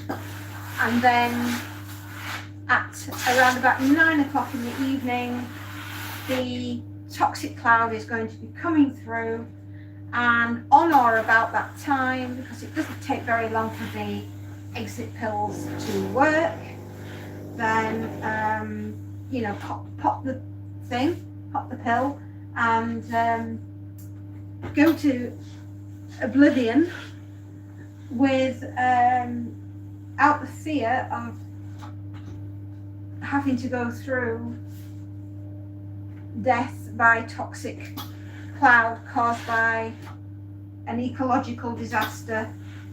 It's never made clear what the toxic cloud is, but I'm assuming it's pollution, and it has quite literally, we've destroyed ourselves on Christmas Day of all the days that we could do, and that's why the film was nicknamed Silent Night, because it will be a silent night, because, well, none of us gonna be here.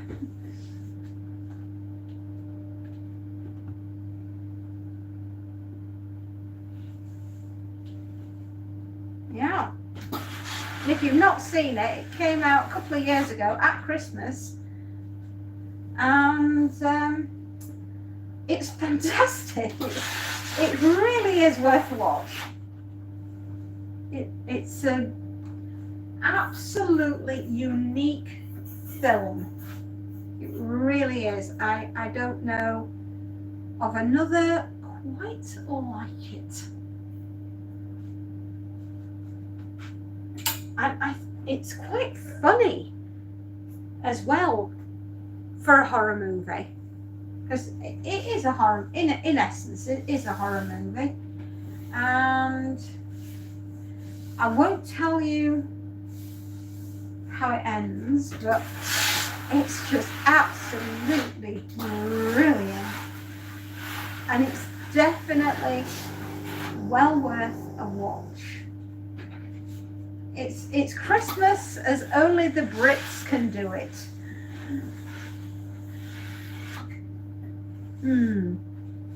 Definitely.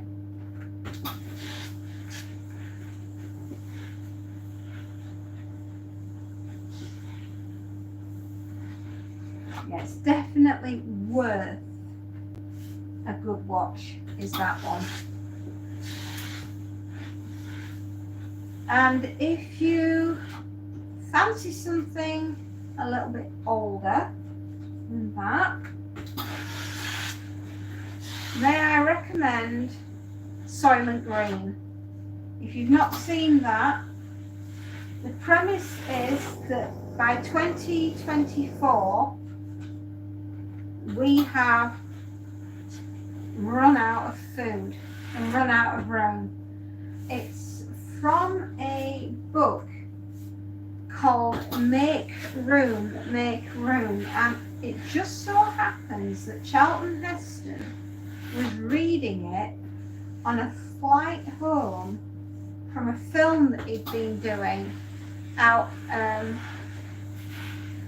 I remember rightly, I think he just wrapped up doing one of his big Cecil B. DeMille biblical style movies.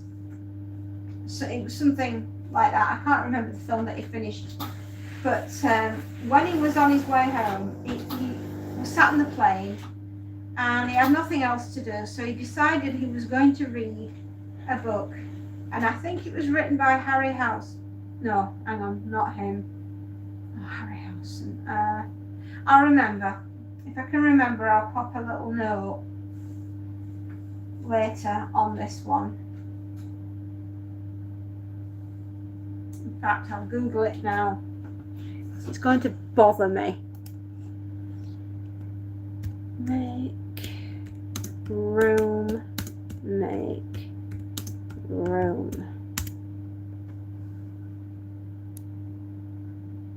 Harry Harrison. I nearly said the wrong. I nearly said Harry Horson, but he was the one that did the models for Jason and the Argonauts.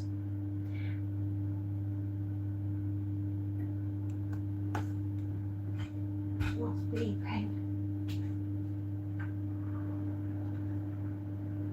No, nothing in there. It's not here. It's outside. Sorry, it's Harry Harrison. It's a 1966 science fiction novel written by Harry Harrison, exploring the consequences of both unchecked population growth and society and the hoarding of resources by a wealthy minority. And they turned that into a film called Soylent Green. And that film is very, very visually disturbing.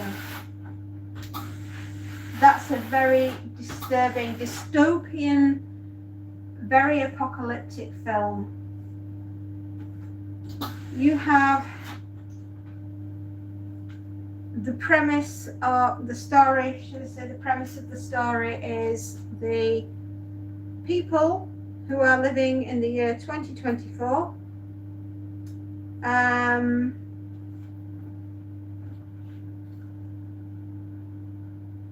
but in the book, it's a polluted New York in the city of 1999.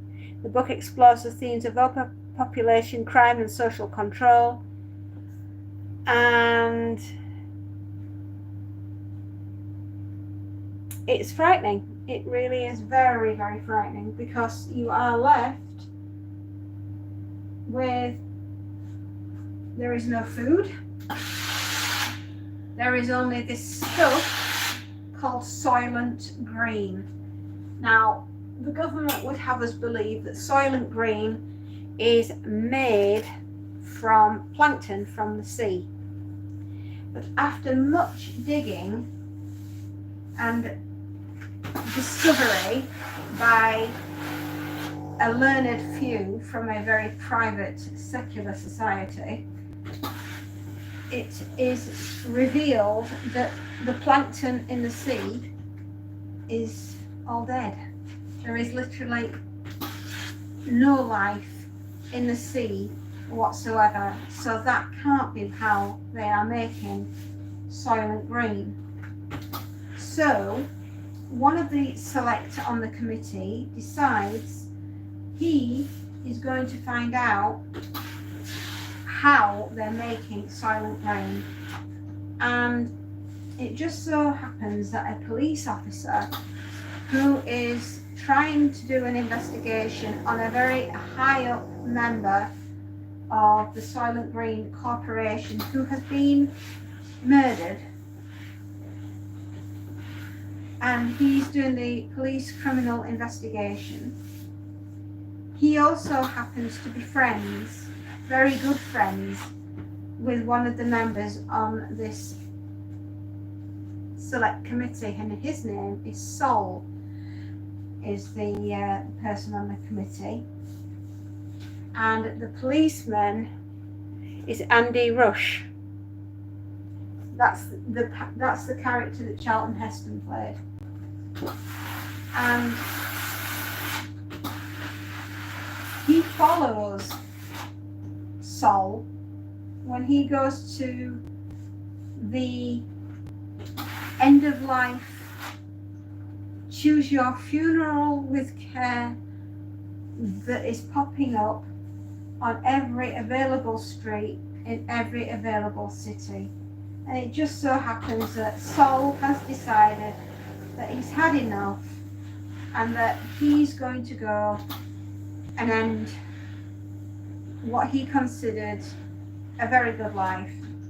And he insists that the policeman follows him because he's going to try, through him leaving Earth, to show Andy what is actually happening on, you know, and how Soylent Green is made.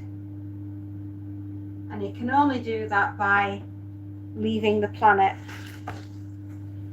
And let me tell you, the ending is absolutely, utterly horrific in every sense that it could be horrific.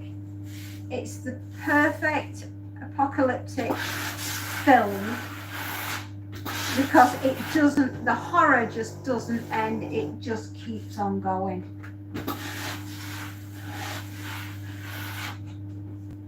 That should tell you something. That should fill your little soul with absolute dread.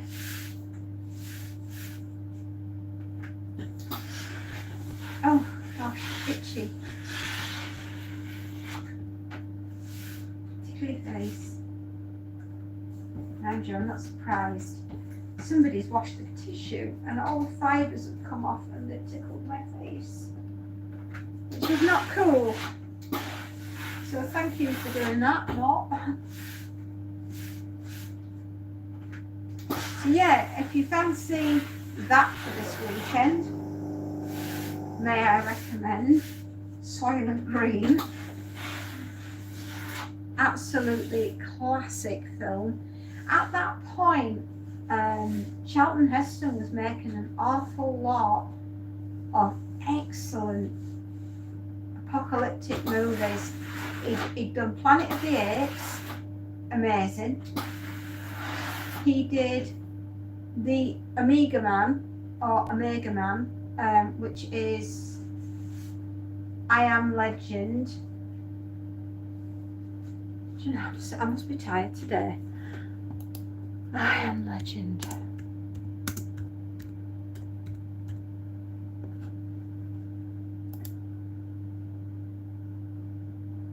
Richard Matheson in 1954 wrote I Am Legend. Set on a street in 1976, Gardenia, California, after an apocalyptic war that ravages the land with weekly dust storms, the novel details the life of Robert Neville in the months and days after the apocalypse, of when the plague has ravaged the earth. And if Richard Matheson's book it basically says here, I Am Legend is a 1954 post-apocalyptic horror novel by American writer Richard Matheson that was influential in the modern development of zombie and vampire literature and in popularizing the concept of worldwide apocalypse due to a disease. The novel was a success and adapted into films called I Am Legend, obviously the one starring Will Smith, Omega Man, which is the one that Charlton Heston did, and The Last Man on Earth, which is the one that Vincent Price did. Yes. So it has been done 3 times. So if you fancy, the Vincent Price one is excellent. And it's well worthy your time. The Omega Man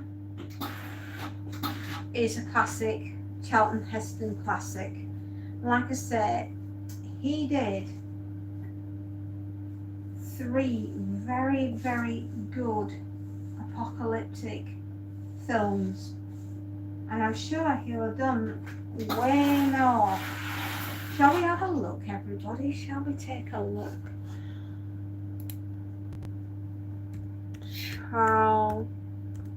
Charlton Heston Apocalyptic Films.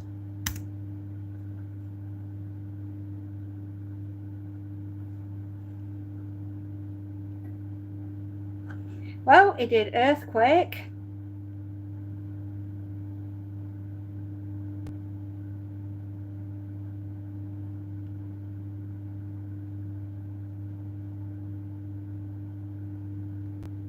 Let's see, when did he do Earthquake?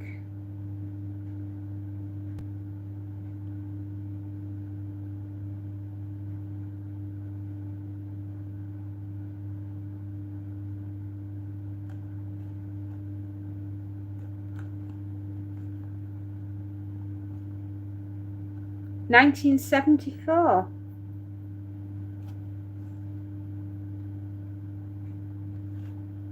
Yeah, he did that one in 1974.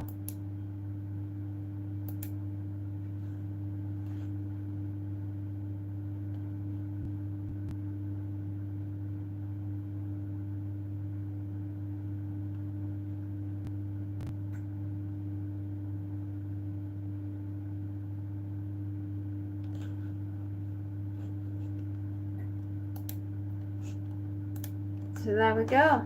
Yes, he did that as well. So if you fancy watching Earthquake, that's also a really, really good one. It's well worth a visit.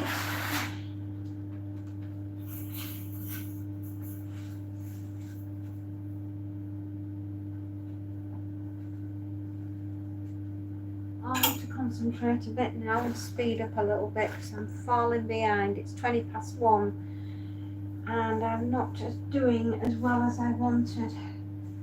I should be finished soon, and I'm not, because I'm too busy chattering and not paying attention to what I should be doing, which is getting the work done. Naughty mummy. I want to be done by 3 o'clock, and I hope I will be.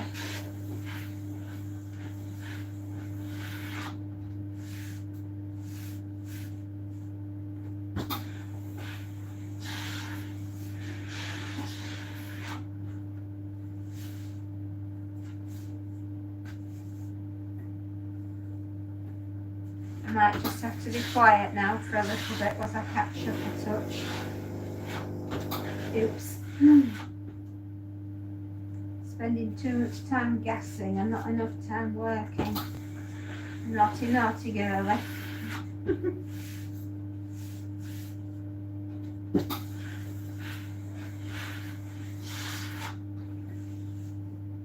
I can't help myself. So many wonderful books and films that we can talk about.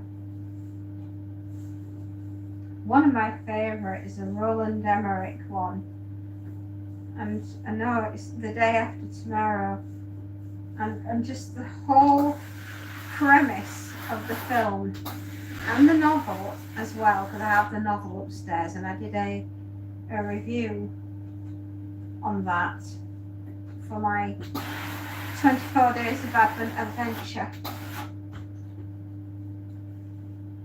If you fancy checking that out, I have done The Day After Tomorrow.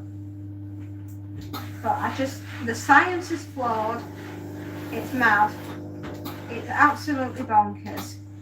But how do we know? It might just be that we end up with an abrupt climate change, and we could have the day after tomorrow, and it would be utterly insane.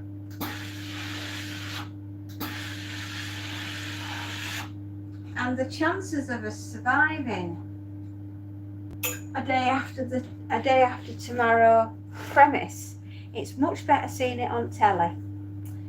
It's much better reading about it in a book, because if we actually had to go through trying to survive something like The Day After Tomorrow, and you're talking about the entire northern hemisphere being basically a giant snowstorm that freezes you on impact.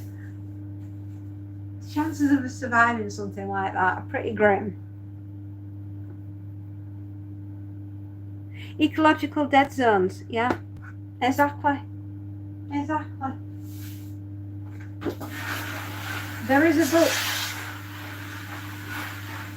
called The Sheep Look Up, and that my brain today, just gone for a walk. The Sheep Look Up.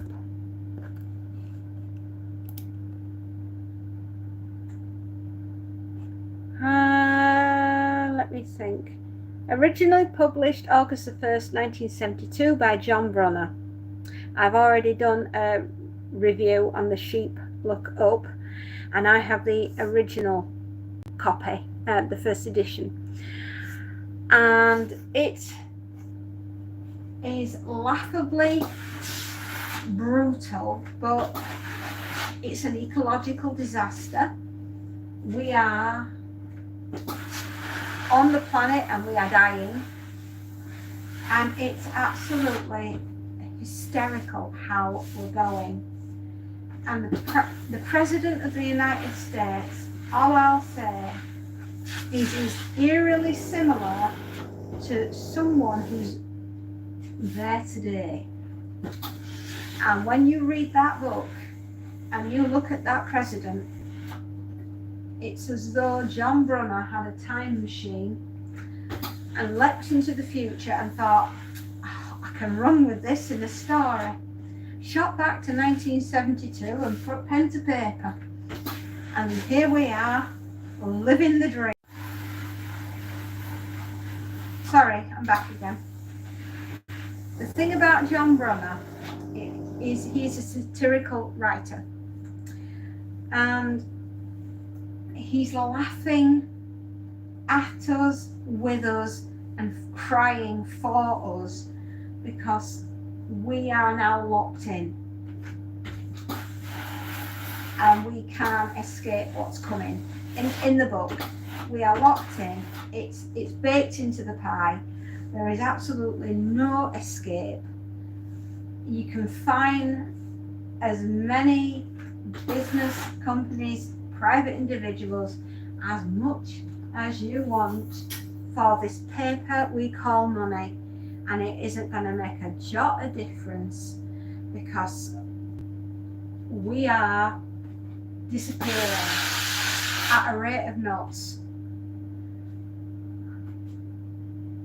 And it's laid out, the book, in a form of 12 chapters, each one being a month of the year that we're going through on our way out as the human race.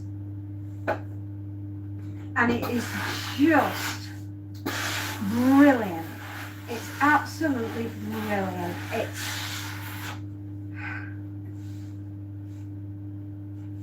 Don't go into the dying light fading. Go out raging. Yeah, exactly. We already have them and they're only getting worse. Exactly. And in the book, The Sheep Look Up, is we're going into the fading light laughing. It's like a really tragic it's a Greek tragedy. And the benevolent leaders of our country, and the countries around the world, quite frankly, they have a policy for that. I've got a policy that's going to save us. And John Brunner is laughingly pointing out that it doesn't matter how many trees at this point that you'll chop down to print out the pay to create the paper to print policy on. It doesn't make any difference. We're done. We are done. The animals know it. Nature knows it. The only dumb animals that don't get it are the ones that are still thinking that they're in the seat of power and that everybody's still listening to them.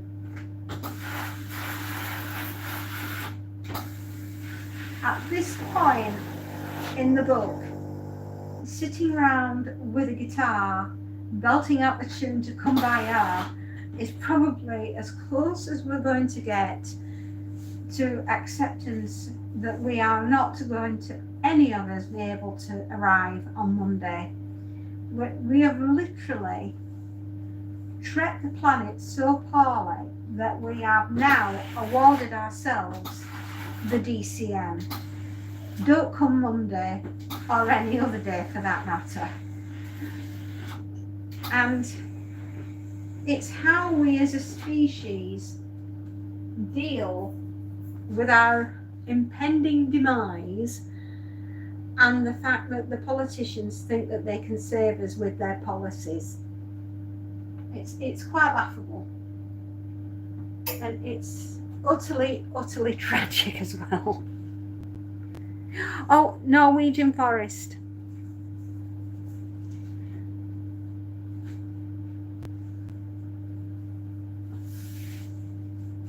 So yeah, that would be an excellent book for you to read.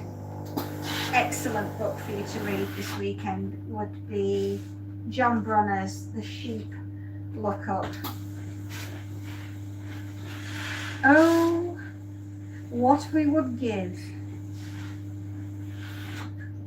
to have a clean glass of ice cold water. How much money do you think that you would be prepared to pay in order to ensure that that happens? And that's the ludicrous things that are going on within the sheep lookup. It truly is a maddening look at the demise of the most superior life form on the planet. Because obviously we do. We walk around with such an arrogance, do humans, that we believe we are the top of the food chain. We are the ultimate apex predator. Look at the way we treat each other and the way we treat our animals.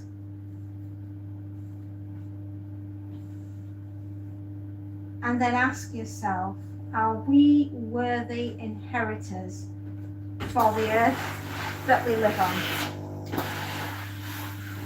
And that's what John is getting us to look at. He's laying the human soul bare. Honestly, it's like he got in a time machine, shot forward to 2025 and said, I can turn this into a story. I mean, as a parent, I look and think to myself, this is the world that my daughters are going to inherit. And am I proud of the way that I'm leaving this earth for them to have for their future?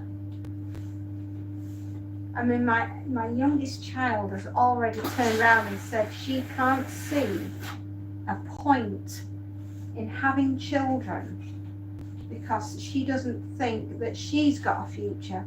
And if she hasn't got a future, then what chance has her child got? And I can honestly understand where she's coming from. And that's another thing that's covered in the book. is that the birth rate, I think there's suddenly like somebody manages to join the dots, and they came to the conclusion that we're already on this planet and we're already suffering. It would be remiss of me as to bring another human being into this mess. And that was written about then, and my daughter's living that now.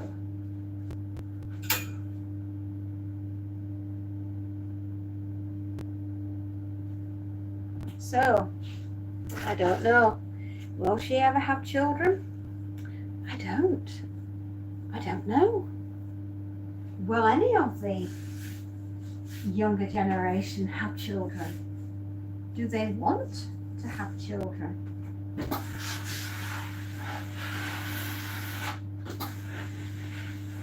If you follow the philosophy of the scientist that was in Jurassic Park, life will find a way. Maybe it will. But at what cost?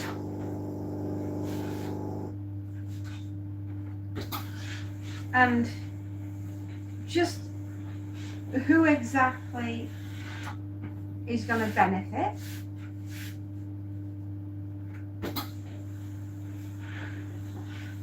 Is society and population on the decline? And that's maybe why people are starting to panic and look and think and look at the debt that we're in as a nation. And I think it's wholly unfair to say that we're going to pass that on to the unborn generation. I mean, you haven't even been born yet and you're already trillions of pounds in debt. Ask yourself a sensible question. Do you want to come onto the planet? Oh, exactly.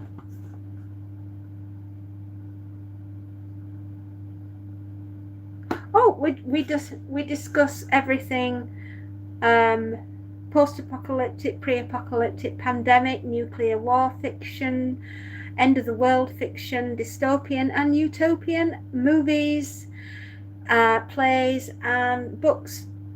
And we are discussing a book called The Sheep Look Up by John Brunner, written in 1972.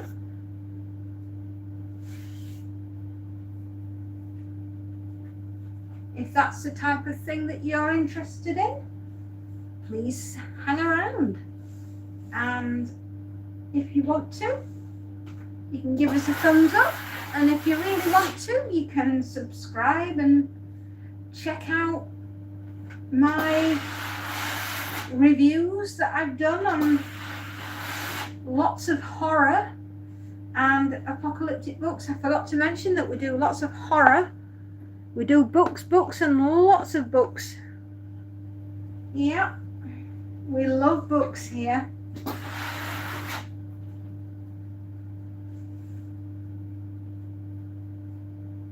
You know, my daughter, I will say, she likes the concept of The Sheep Look Up.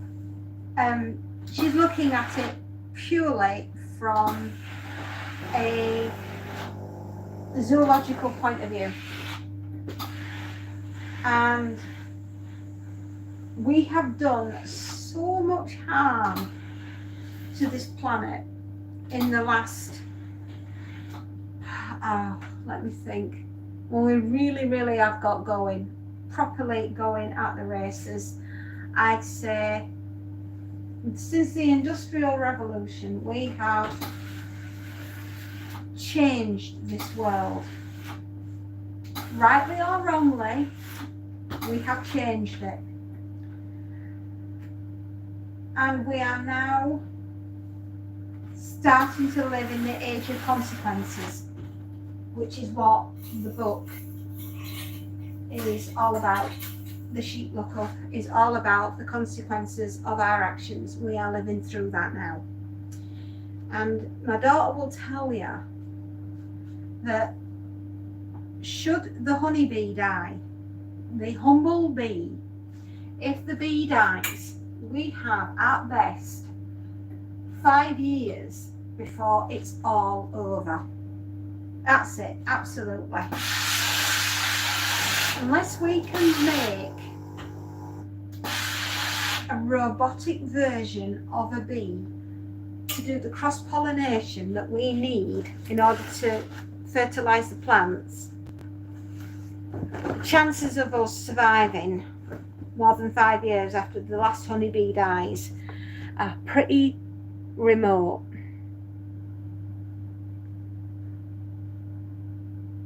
They really are. It's pretty remote, and this has come from my daughter, who has been studying the humble bee. And she says they are the most beautiful and the most endangered species on the planet. And because of our inability to see further than next week, we don't necessarily understand right now, but we will do when there isn't anything left to eat.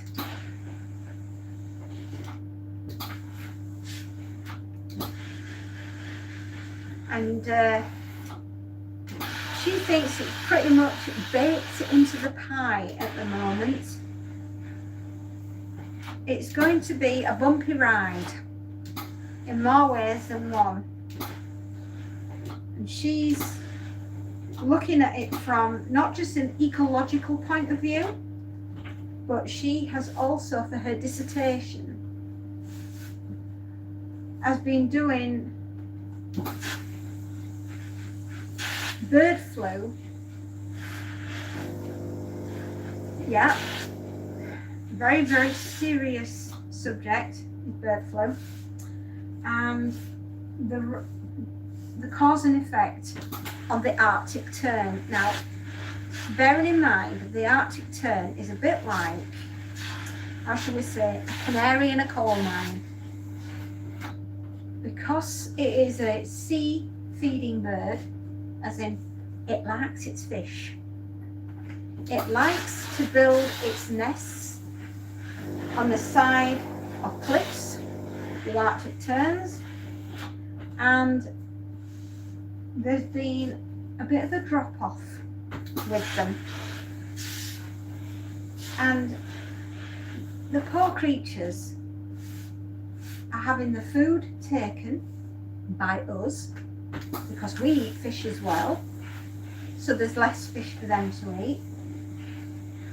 And the weather's changing and becoming more and more unpredictable and violent, which is affecting their nesting. And if they can't nest, then they can't breed, because they've got nowhere to lay their eggs and raise their chicks. So not only are we taking their food, the environment that they would be wanting to nest is becoming more and more difficult because of the storms that they're experiencing. And the poor things, because they aren't getting the food and they haven't got anywhere to rest, they're becoming sick. And with their sickness, they are experiencing their bird flu. And all it takes is for some of the genetics, which is what she's been studying, to cross over, and then all of a sudden it's leaping species. And if bird flu is leaping species, it's not going to take it too long to work out the next evolutionary leap, and that is us. And this is all happening now. And that's what her dissertation paper was on. She's a bright kid. She's an incredibly intelligent young lady. And she can see what's happening. And that's why she resonates with John Brunner's book. And that's happening in real time. Quite scary, huh? So in answer to the fear and terror of the world that we are creating our own downfall. So I would suggest you eat that chocolate cake and drink that beautiful glass of red wine. Because tomorrow really isn't promised at all, is it?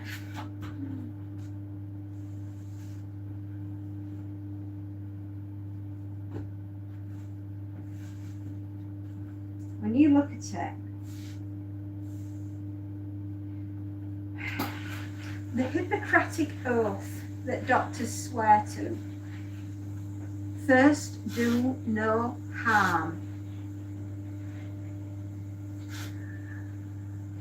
I think we forgot that, because what we have done is the worst thing we ever could do.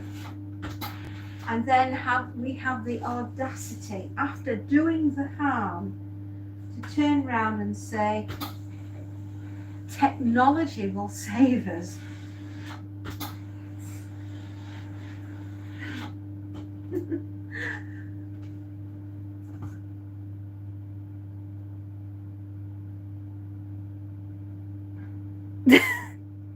Matt, your jokes get better. They do. Your jokes get better.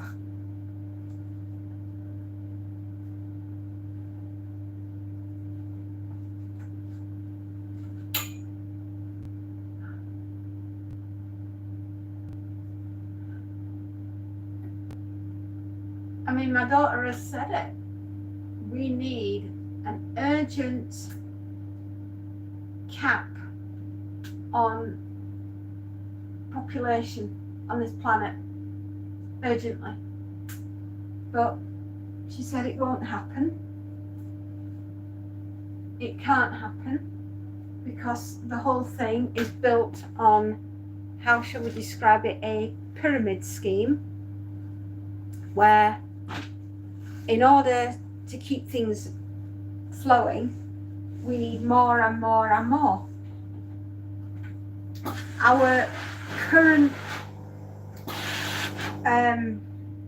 survival is built on using and having more and more resources. And then what she has pointed out is that we are living on a planet that has finite resources, and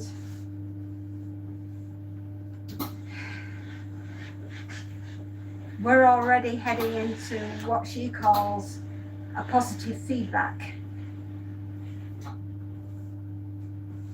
And she can't see how we can stop it. And she's absolutely convinced that what gets us will be a cross-contamination disease that there will be no cure for. And she said COVID should have been a wake-up call for many, many people.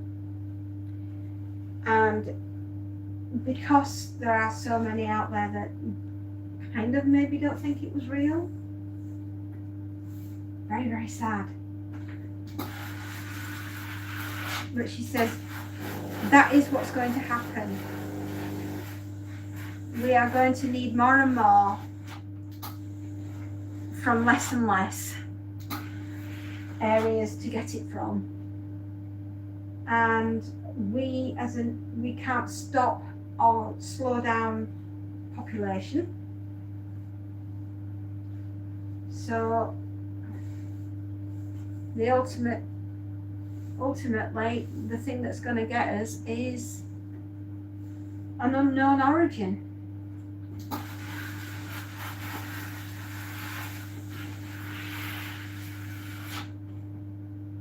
So yeah, if you're looking for something very cheerful to read this weekend, do read The Sheep Look Up. It is an excellent, excellent book.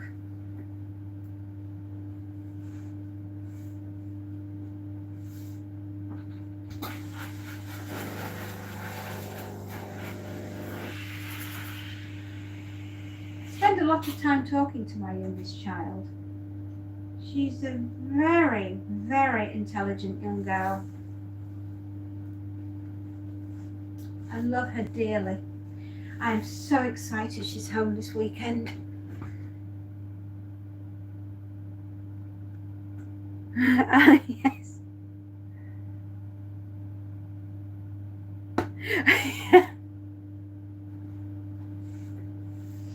Thank you. Humour sometimes is what we need, isn't it?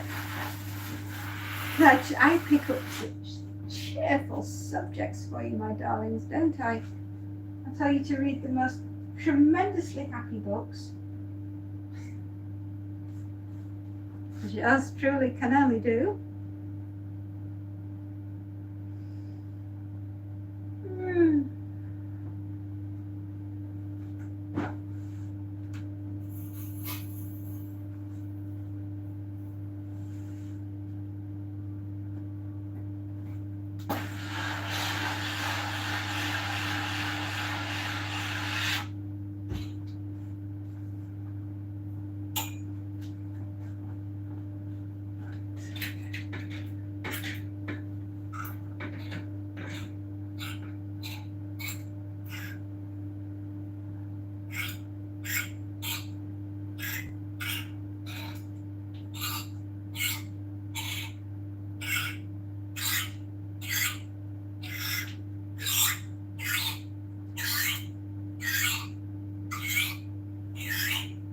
Oh, we're already at 31. 32. Are you, dear? That's nice. We've just been talking about a book that you might be interested in called The Sheep Look Up. And we've been discussing the demise of the human race through ecological and natural disasters. That's what today's subject has been, a natural ecological ending.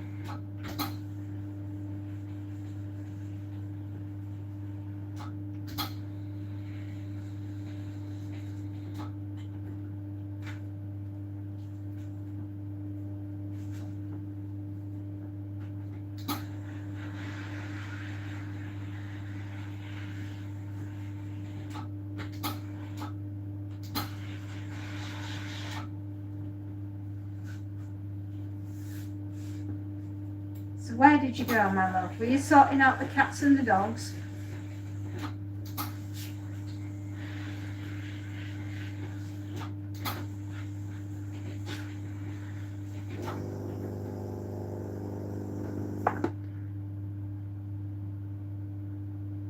Oh.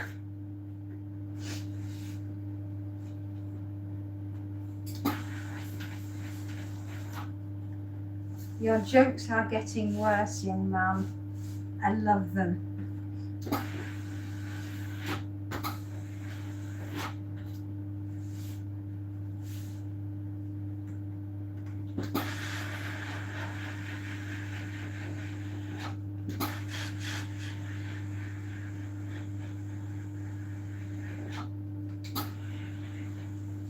Yes, your jokes. I love them. Keep them coming.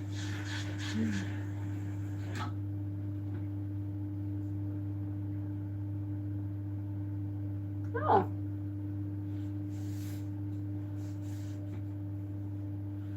I'm sorry if your cats have been really fighting with the dogs today. Maybe they know something like we don't. You never know.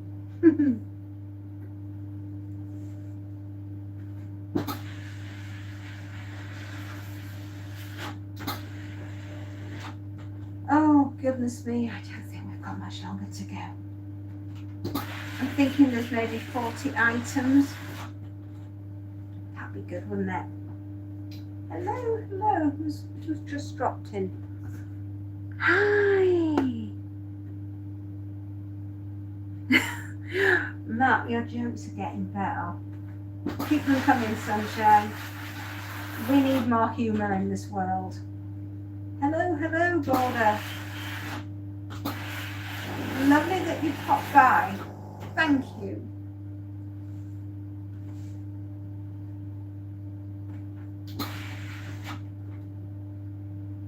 I'm guessing we have 10 more items of clothing.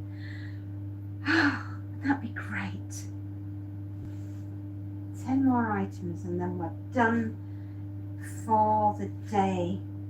There's no more ironing to do. Hip, hip, hooray.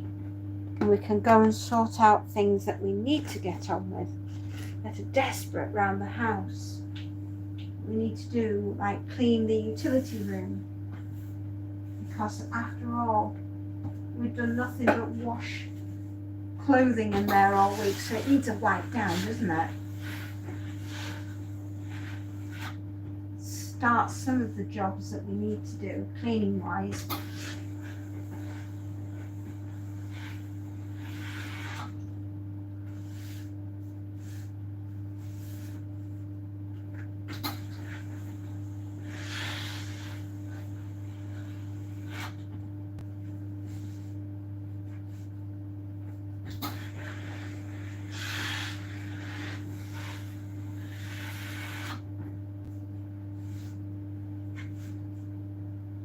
I am ironing, yes.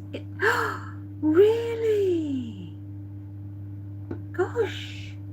Well, have a wonderful day. And here's to many more wonderful days, just like that.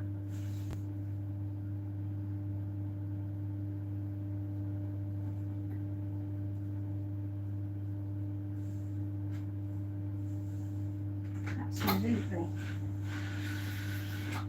It's a day to be celebrated.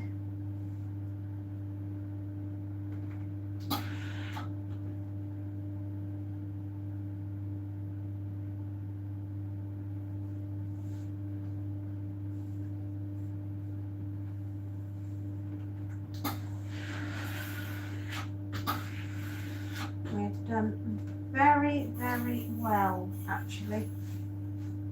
Very proud of us. Got through an awful lot of work today. I will be very glad to say I have finished. Oh dear. I think your cat needs to go into timeout.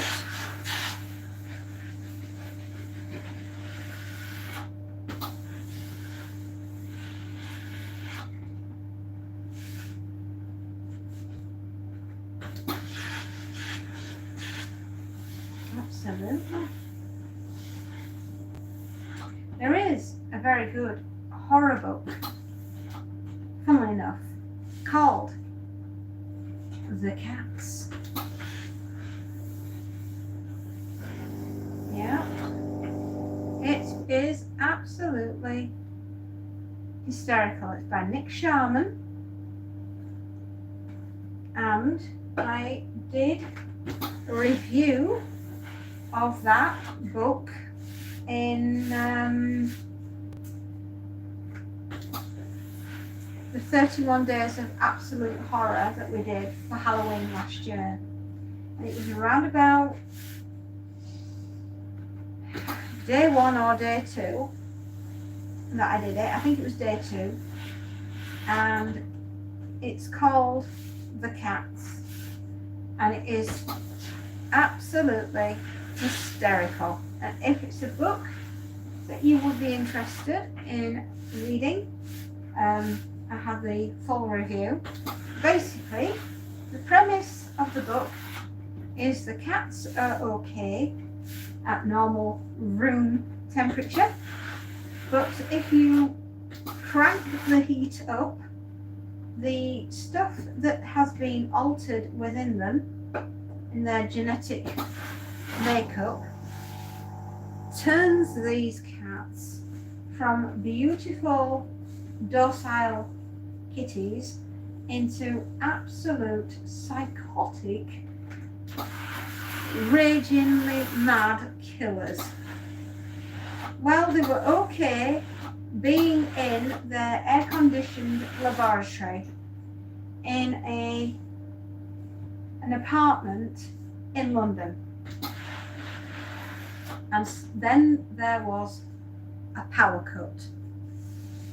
And the young lad that was feeding the cats somehow managed to infect each other, and now these cats and this lad are inextricably linked via the mind and this disease, and the cats basically go off and infect all the other cats in London, and the cats turn around and start attacking all the humans, just like in the vein of James Herbert, The Rats. And it's a rollickingly good read. It's absolutely hysterical. It's probably one of the funniest horrors that you'll ever read in your life. Some of the attacks that the cats do on us humans are downright bonkers, and it's such a good read. It really is. I'm absolutely 100% sure you will love it.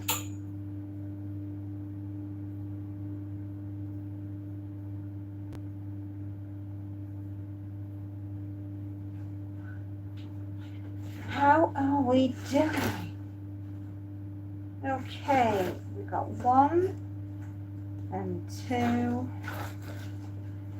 3, 4, 5, 6, 7 items left.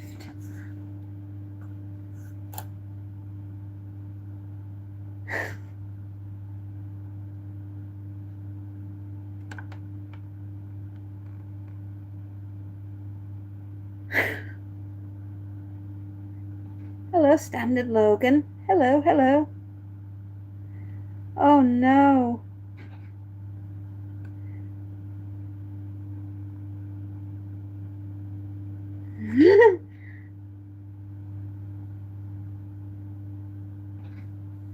Hello, hello, everyone. Oh, dearie me.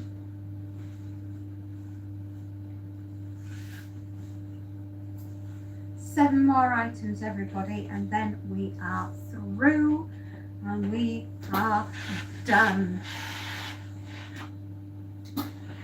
Oh, joy, happiness and joy.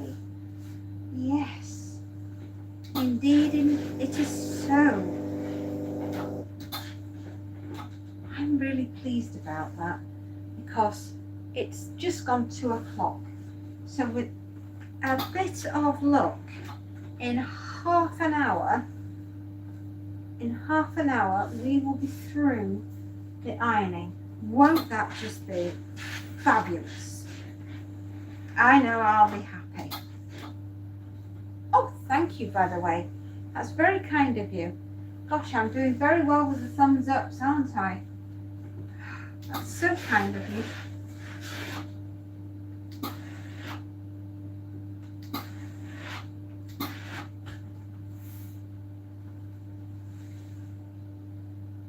I love the fact that you've chosen to stay here today and talk books with me.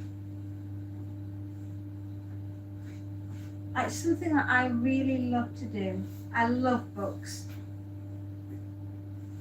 I really do. Sorry, what was that message? I know, I hope you do too, Standard Legion. I think that's right. Have I said that right? It's lovely that you've decided to come here and spend a bit of time with us. I really appreciate it. Yeah. I mean, do you like horror books? Do you enjoy dystopian fiction? End of the world style books?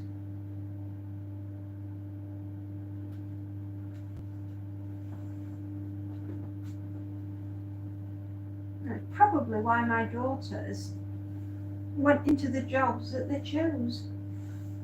One is a nurse. She's amazing. She's an amazing nurse. And the other one, she wants to become a doctor of zoology and zoonotic diseases and epidemiology and all that jazz. She's a clever girl. She's such a clever girl. It's frightening how clever she is.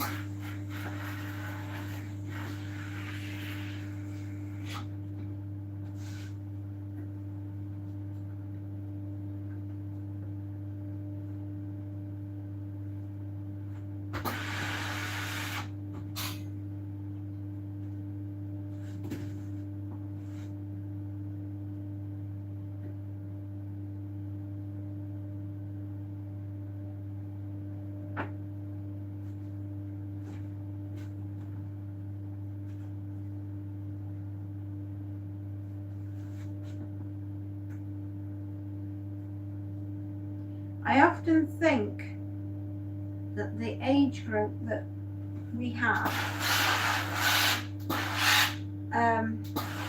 seeing that her year were exceptionally gifted kids. They really were exceptionally gifted. And so much so that I call them the Midwich Cuckoos. Now, if you've not read that, that's an absolute classic piece of science fiction written by the great John Wyndham. Have you ever heard of a film called The Village of the Damned? Yeah, you might have done. It's been done a few times. Anyway, it's basically an entire village suddenly gets put to sleep, and when they wake up, all the females of childbearing age are all pregnant, each and every one of them. And this becomes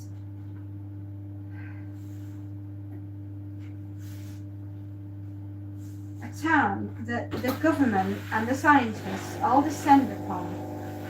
And naturally, these children are born. But they're all grey-eyed and white-haired. And they all, there's the same amount of boys as there are girls.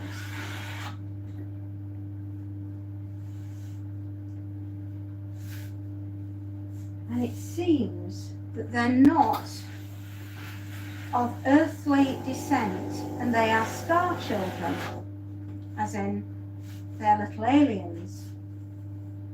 And these children are so creepy. They are super intelligent beings, and they have been sent down onto this earth to be born and to be raised by us. And then their sole purpose is to destroy us.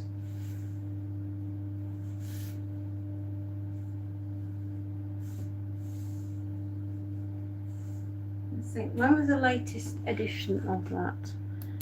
Village of the Damned.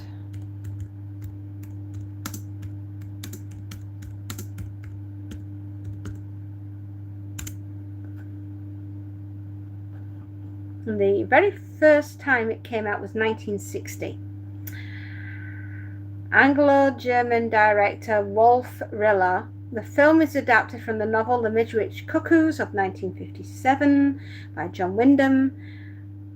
The lead role of Professor Gordon Zelby is played by George Sanders. A sequel, Children of the Damned, 1964, followed, as did a remake. The Midwich Cuckoos, Village of the Damned was a limited series on Sky. And John Carpenter did a version of the Village of the Damned. And when did that come out?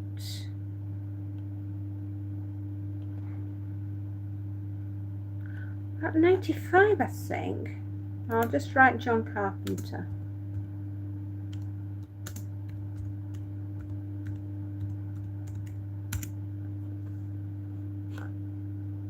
$1995, so it's a few years ago. But I know it was a long time ago because Kirstie Alley was still alive. I'll be back in a moment.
I'm back. Oh, don't you, darling? Oh, well, you can always join us later on if you want to listen to it. And if you want to join in again, listen to it from the bit that you're going to miss.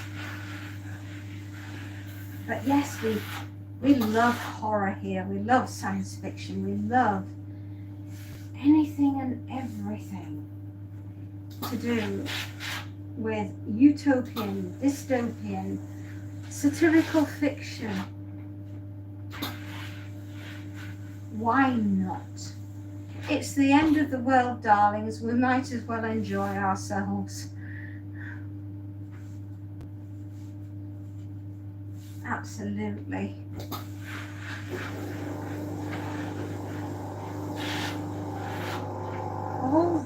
All right, Betty. You want more water?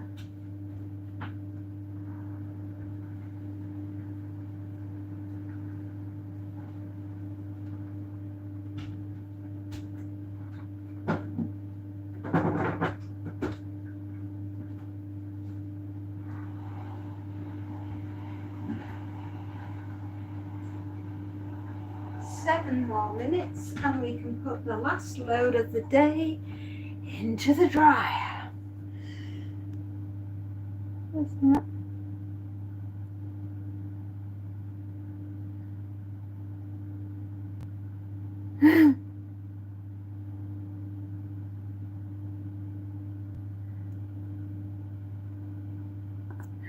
Oh dear, Matt, your jokes are great. I hope you will, Standard Logan. I really, really do. I really hope that you've enjoyed yourself and that you become part of the fairy family.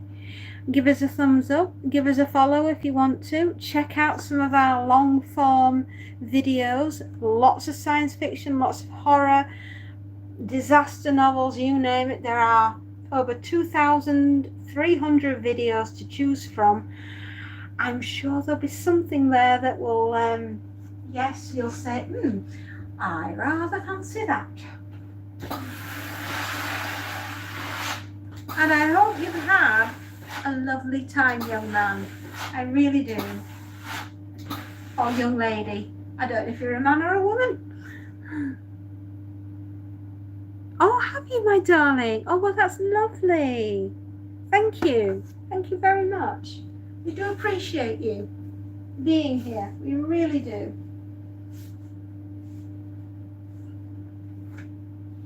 You're part of the family.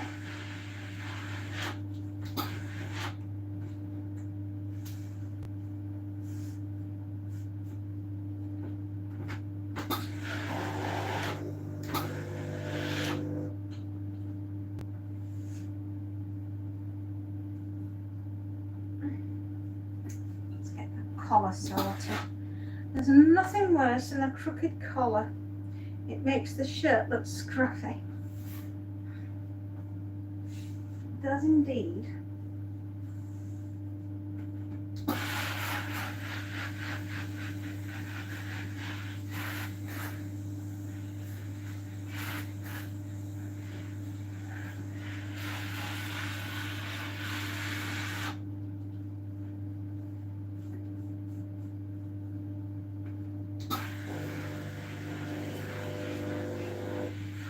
I think we've got about 5 items left, if that.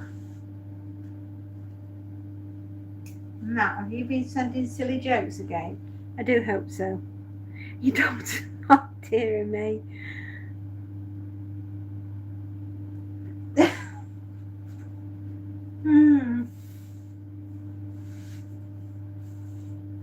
There's a job that takes some doing.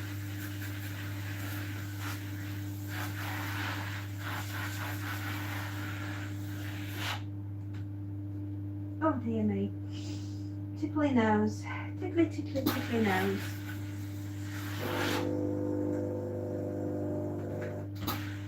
Oh, stop it, Betty. You've had some water. It's fresh water too. Stop complaining.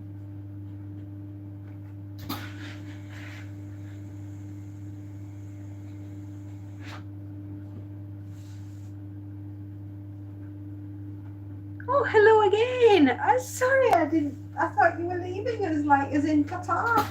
Bye-bye. Oh, how lovely of you to call again. Yeah, if you fancy a really scary film, John Carpenter's version of The Village of the Damned is downright creepy and well worth a watch.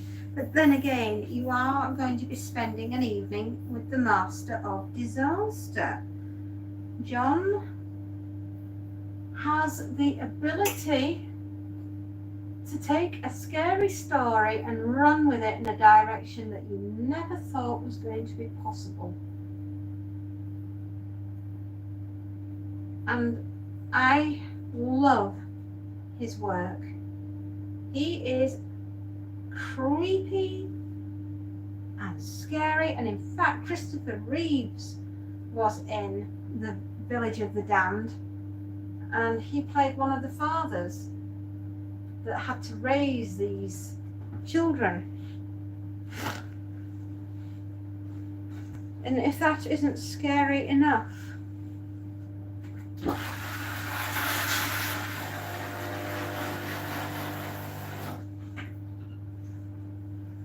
imagine, against your will, becoming pregnant with an alien child, forced to raise it upon planet Earth, only to find out that its actual intentions are to basically mate with their male counterpart or female counterpart, and then watch as they take over all of us and destroy the human race. I mean, what a premise for a story. John Wyndham, The Midwich Cuckoos, absolutely terrifying. And yet, we go on and we create another movie, one of my favourites from the 90s. Ben Kingsley and Michael Madsen's in it. And it is called Species. We received a benevolent message from outer space giving us all that we need in order to create one of their creatures. And we mix it with one of our donor eggs. I mean, what could possibly go wrong? They send all this information, we genetically alter an egg, we impregnate the egg with this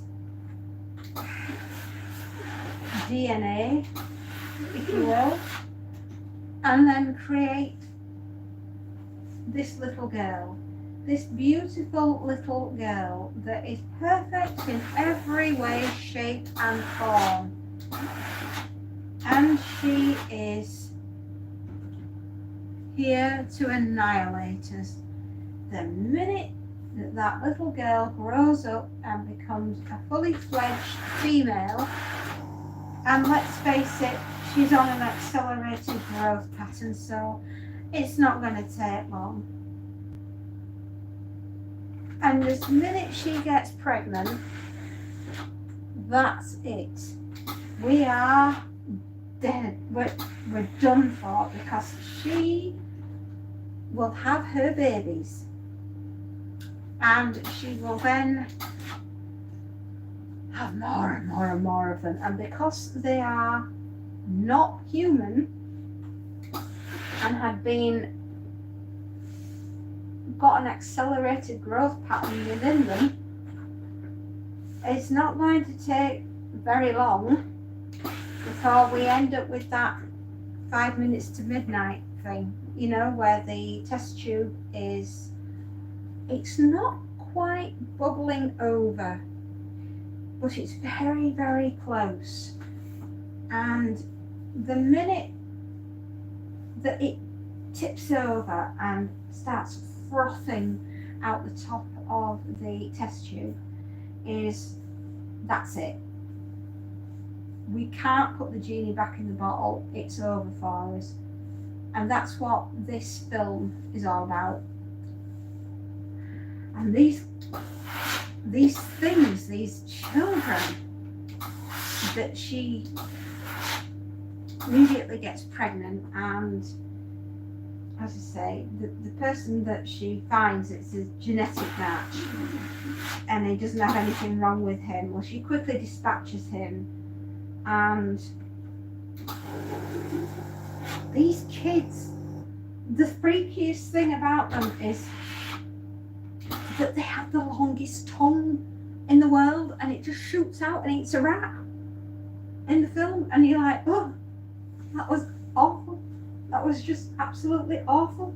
But it was just such a good storyline. I remember going to the cinemas with my mum and dad we went to see Species, and oh my goodness me. Well, I think it was my real dad and my stepmom that I went to see it with, but oh my goodness me, we're hooked. We're that kind of family. We like science fiction in this house.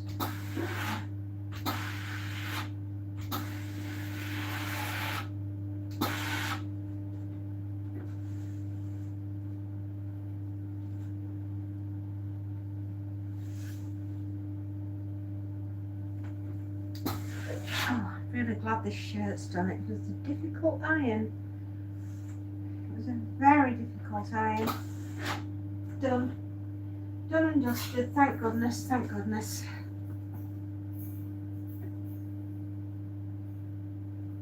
I think the wash has just finished. I'm literally gonna finish doing up this shirt and then nip next door and swap the washing over.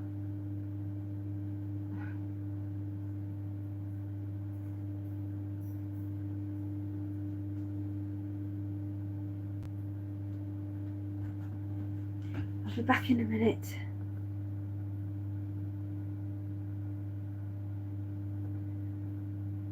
Oh no! Matt, your jokes are amazing.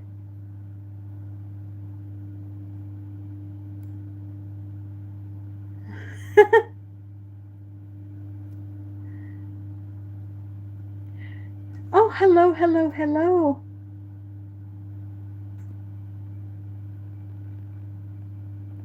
Yes, they were.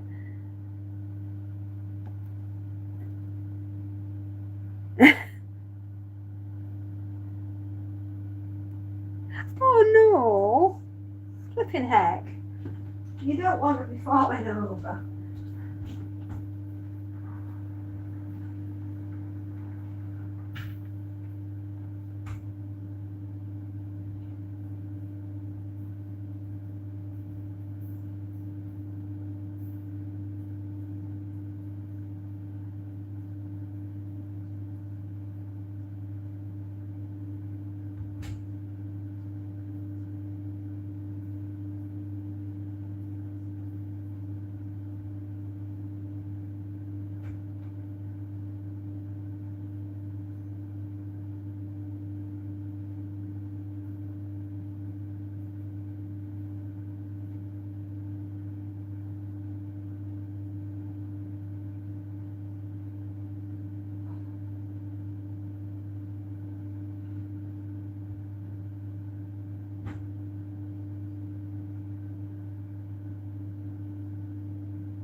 There we are. I'm back. I'm trying to. Oh, thank you very much. My positivity. Have you heard the conversations that we've been having today? I've been talking about the demise of the human race in more ways than one. Thank you. At least we can have a laugh about it. I mean, it's just the apocalypse, darlings. We might as well have a good time.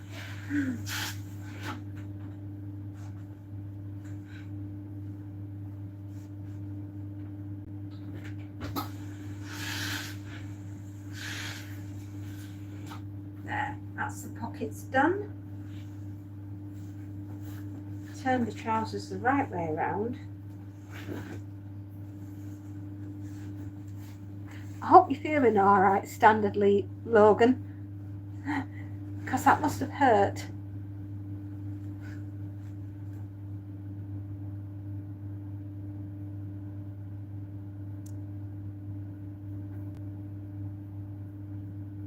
All right. So what are you going to be talking about today, dear? And when are you going to be talking about it? So that I can tune into you, since you've tuned into me. That would be awesome. Yeah, that would be really, really cool to listen to what you have to say, my darling. Why not? Why not indeed? Oh, you're all right. So did you bounce then? I hope so. So when are you doing your program? And I can listen in to you, darling. Can't I?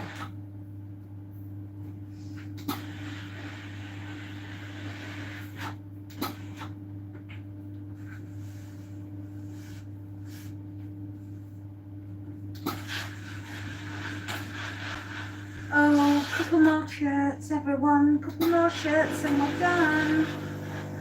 Isn't that tremendous? Isn't that happiness? Isn't that joyful, joyful? Getting to the end of the ironing? Absolutely, why not?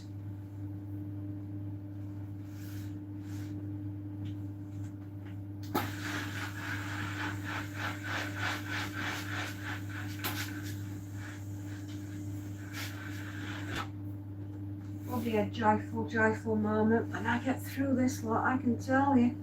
My back's pulling at the moment. It's hurting today. I'm stood on my anti-fatigue mat as well.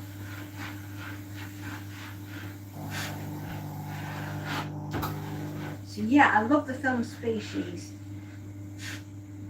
I thought the second one that they did when they were all going into outer space and they came back with the astronauts and they were all, apart from one,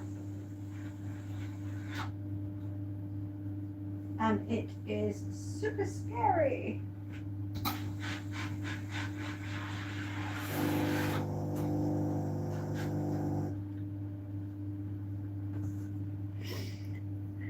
Hi, hello, hello. How is it to go when you're feeling down? Well, I'm kind of hoping. Oh, dear me. As long as I can make you all laugh at the apocalypse, and let's face it, none of us are getting out of life alive, are we? We're all going to the same place, so we might as well have a laugh whilst we're going there. Definitely.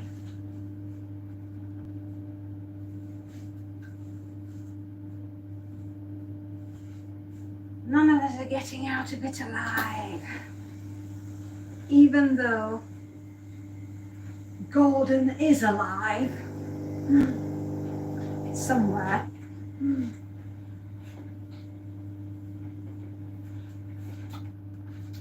I mean, how old is Brian Blessed these? He must be in his 80s. And yet he can still boom out, Gordon's alive!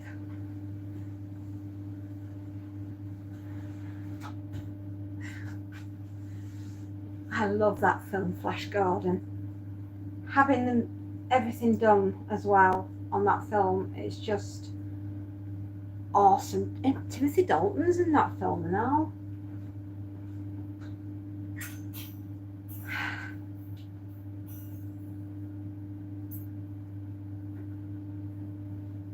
And Max von Sydow, playing Ming the Merciless.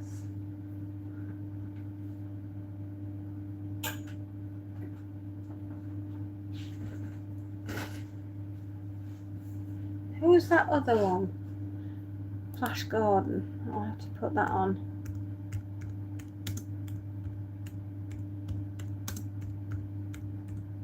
I want to say Peter Wingard, but I could be wrong. Sam Jones obviously played Flash Gordon. Ornella Muti was Princess Aurora.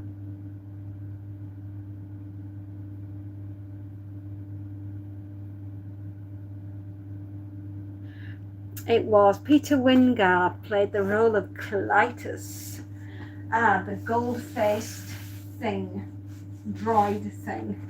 And I thought he was fantastic. I love Peter Wingard.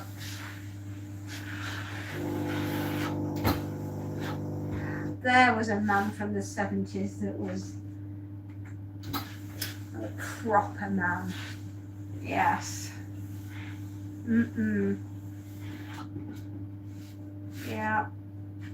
The 70s produced some certain characters and he was one of them.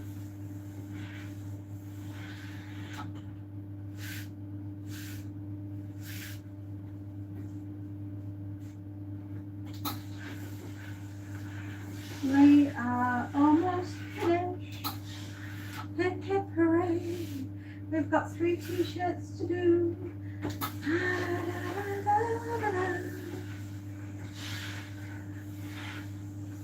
Tell I'm getting excited, right? The weekend's here, I can smell it.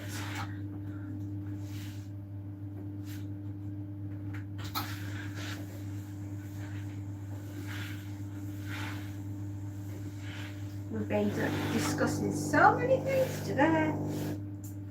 We've done Harry Harrison's Make Room, which was Soylent Green.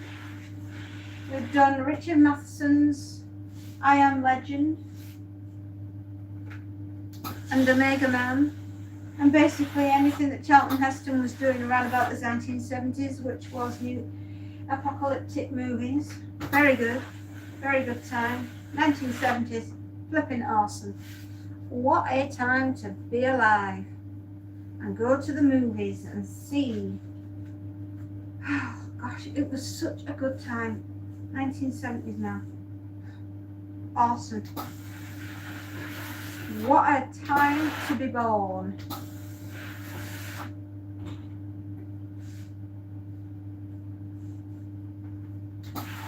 It is my era. The 70s and the 80s. The times I was growing up. A teenager in the 90s. Yep. I just kind of feel as though I landed on planet Earth at just the right time. I managed to experience some wonderful, wonderful things. Sure, my childhood life was rather, shall we say, chaotic.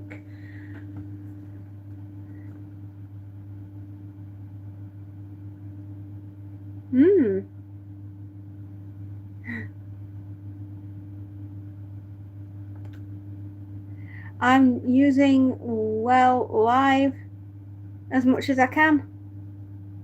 Good evening. Hello.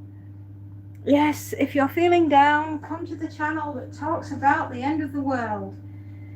You'll leave feeling better, I'm sure.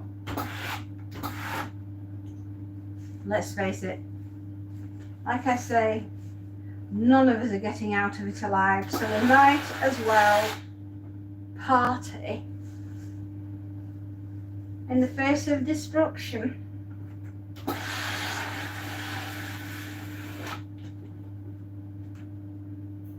It could be worse. How much worse, I don't know, but it could be.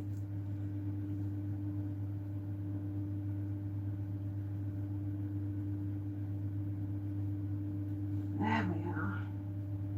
A pink polo shirt.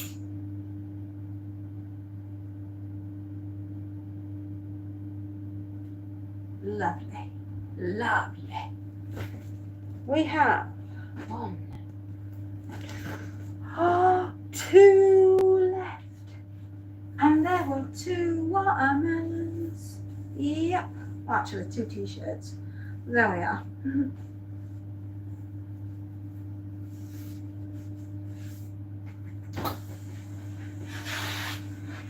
We are so close. We are so close. We are amazingly close. Let's get it done. We have discussed Cormac McCarthy's The Road. We have done The Sheep Look Up. We have discussed The Village of the Damned and the great master that is John Carpenter. What shall we talk about next? We were talking about Flash Gordon, weren't we? Yeah. You only got 5 hours to save the Earth, Flash.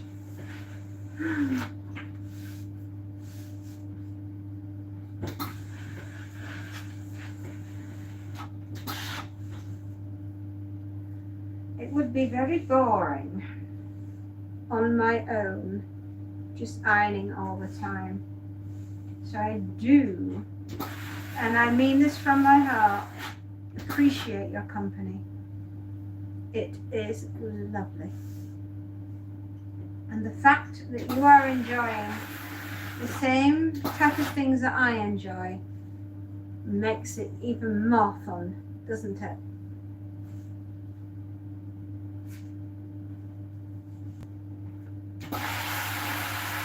Gosh, this has been screwed up into a ball and then dried that way in the dryer.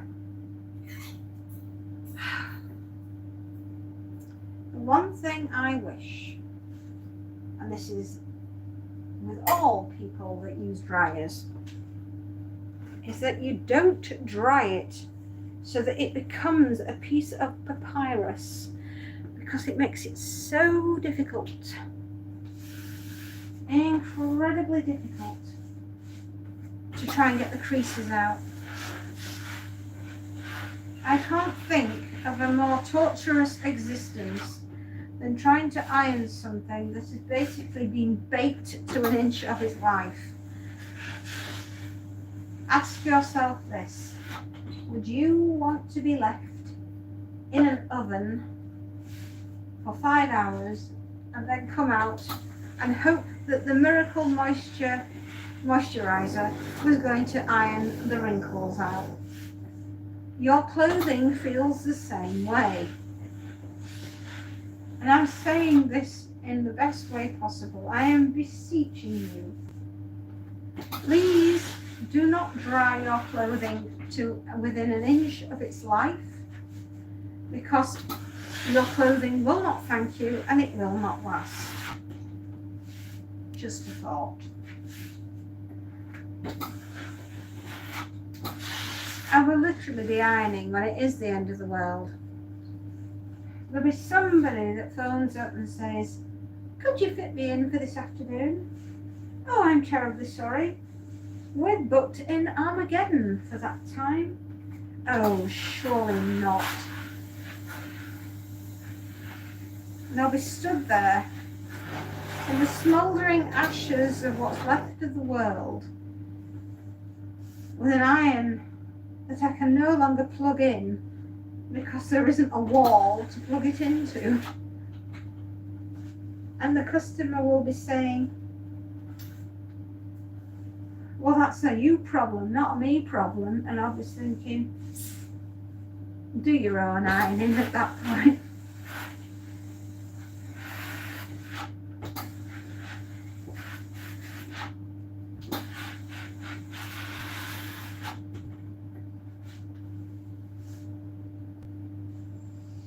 Oh, the happiness, the joy.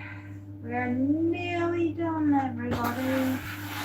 We are nearly done. Does that not fill your heart with resplendent joy that we are almost at the end?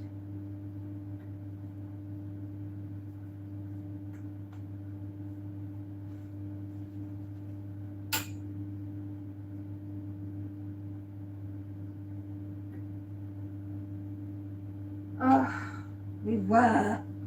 See, this is what happens when you dry things and dry and just think, "Oh, my dear, it was not dry enough. What are we going to do? I know, we're going to nuke it."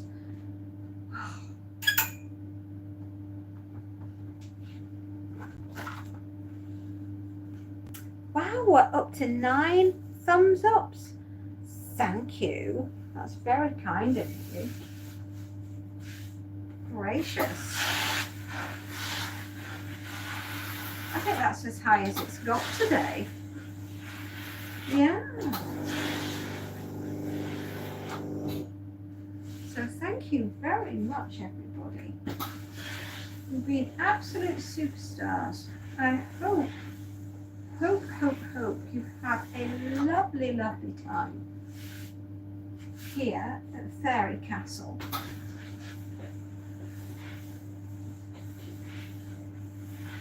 We're doing the last piece now.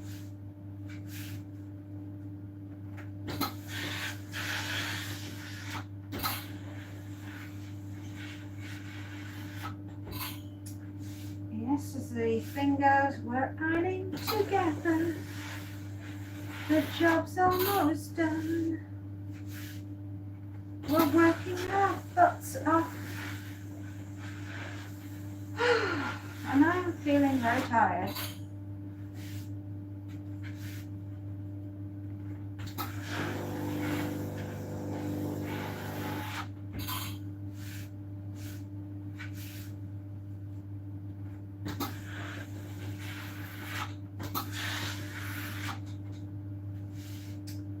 Yeah.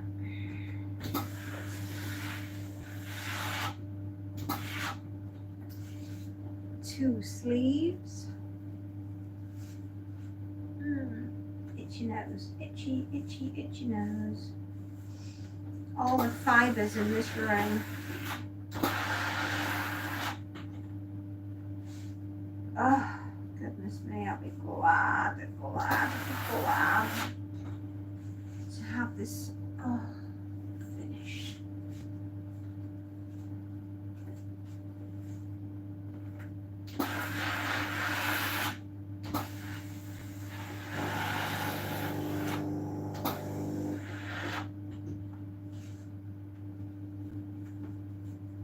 Hello, hello, hello.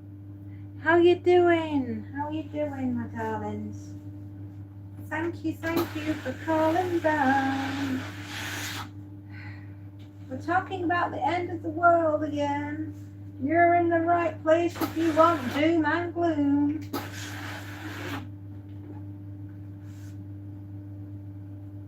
Oh, that's really sweet of you girls. Thank you so much. Hello, hello, hello. How are you doing?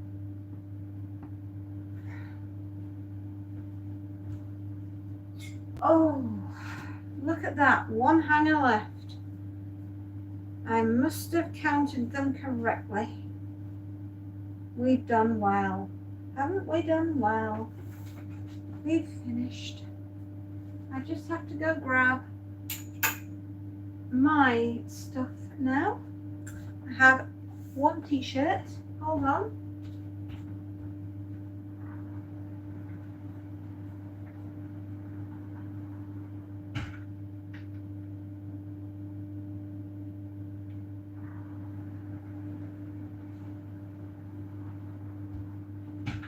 Belongs to my little girl.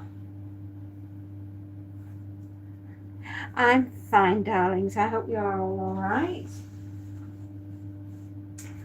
I have done a lot of very expensive ironing today. My customer is a Ralph Lauren fan and a Chanel fan and a Dior. Yes, loves all of that, don't they? Oof, goodness me. I'm tired though. I'm really flipping tired today. I am exhausted. And I have all the folding of the washing to do next door. I haven't even thought about doing. And then yet I have to go next door and do that.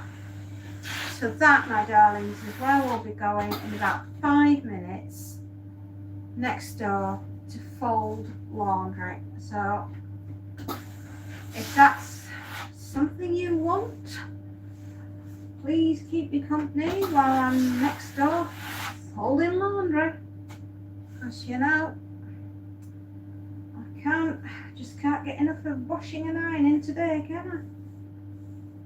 Whew. It is a long day. I have been doing a lot of work. I haven't even thought about doing any invoicing yet. I haven't even had time to sit at the computer. Right. That belongs to my eldest child. How pretty. That's her t-shirt.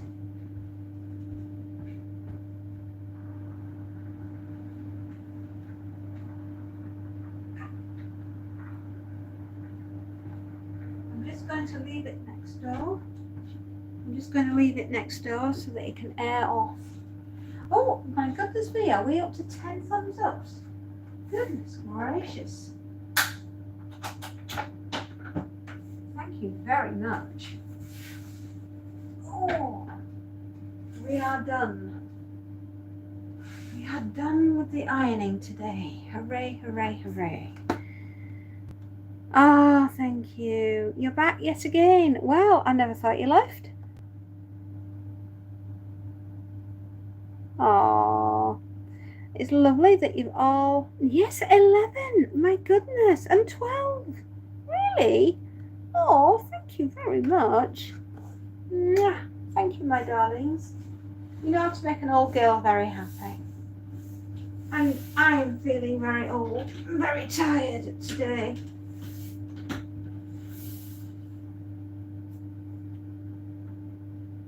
Hang on. There we go. That's secure. Hang on, grab the surfboard and let's run.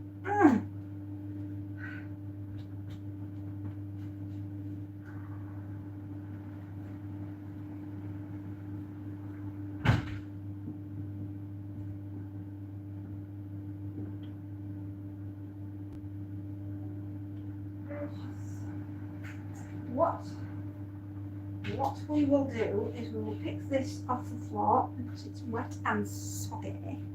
We don't want that. Oh, thank you. I know you did, darling, and thank you very much. Oh, that's so sweet of you, my darlings. Thank you so much. I am just going to go pop this next door and I'll be back in a second.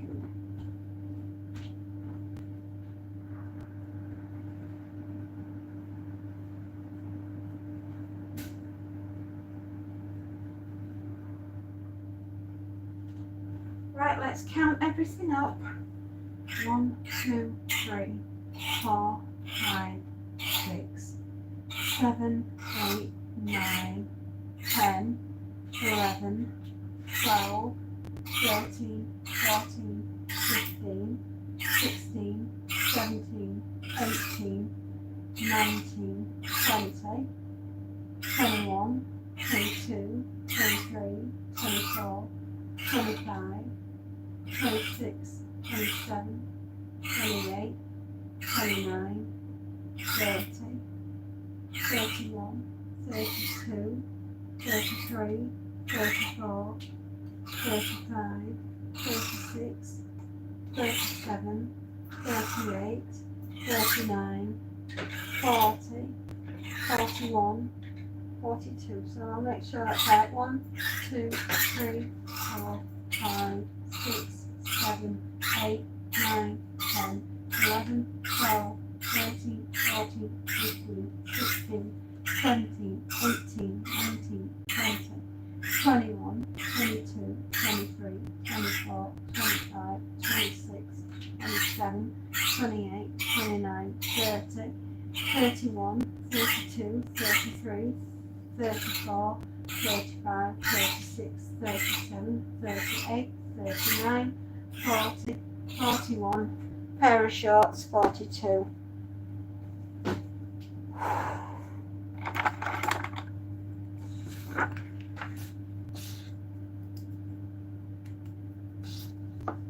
Oh, my pen decided it wasn't going to work.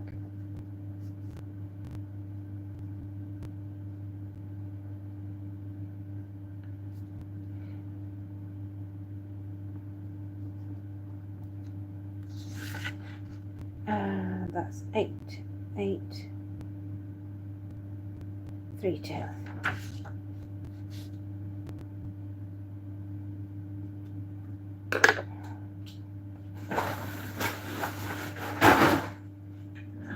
Ooh.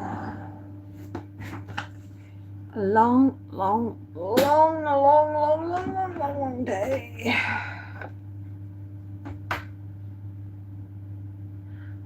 Oh, and my kids, no, one is at university and I'll be picking her up this weekend, and my other darling daughter is asleep and she's on a night shift tonight and she's a nurse. So bless them. My daughters are growing up and I'm growing old. And I've just been visited by my favourite boy in the entire universe. Montes Babontas, don't chew my toes. Oh my goodness.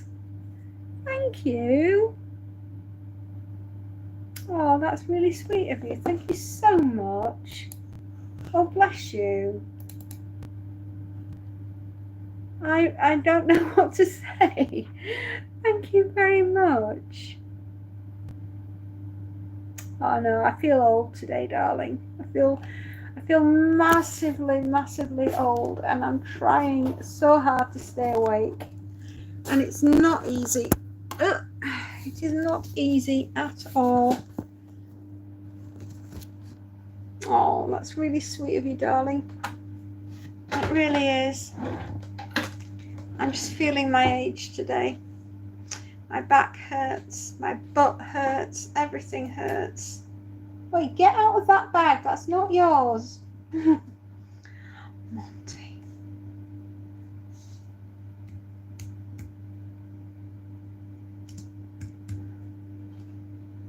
There we go. You take 3, 2. Oh, I was right. Will you stop chewing wires? It's not going to do your teeth any good. I'm warning you, cat. You're on your last 9 lives. Oh, are they? Why do you have so many channels? Gosh.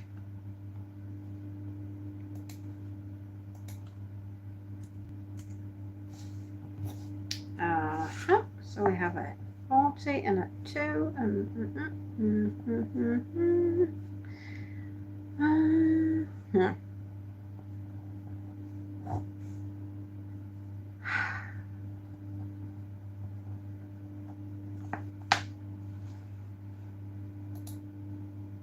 and then oh, we're ready already. Leave it in the stop being cute. That will not work. No, you're trying to be cute and it's not funny. You've got to stop it. You're being naughty. I have the world's naughtiest cat. And I love him dearly, but he's just pushing his luck. How many 9 lives do you have left? Hi.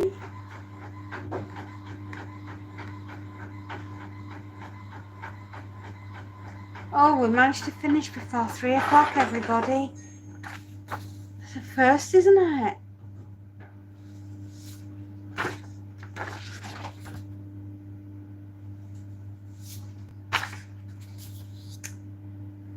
So much is happening. All of it good.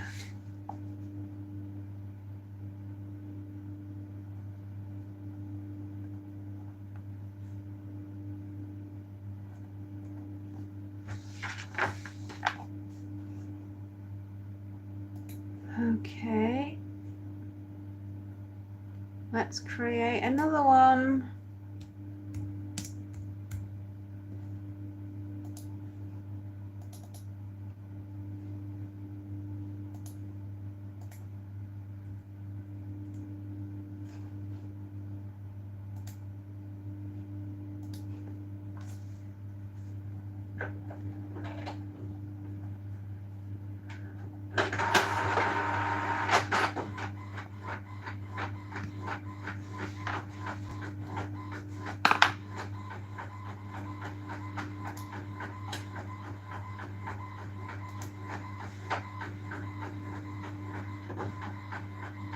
He loves the printer, does Monty. All right.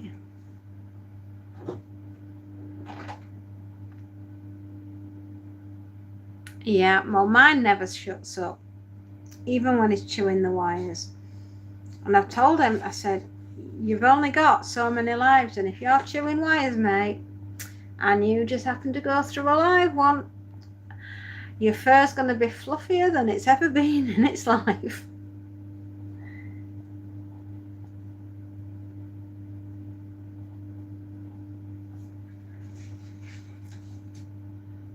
to yeah, that's right. Okay, let's do that and click that and make sure that lines up with that. Oh, not bad, not bad at all. Better than a kick up the bum.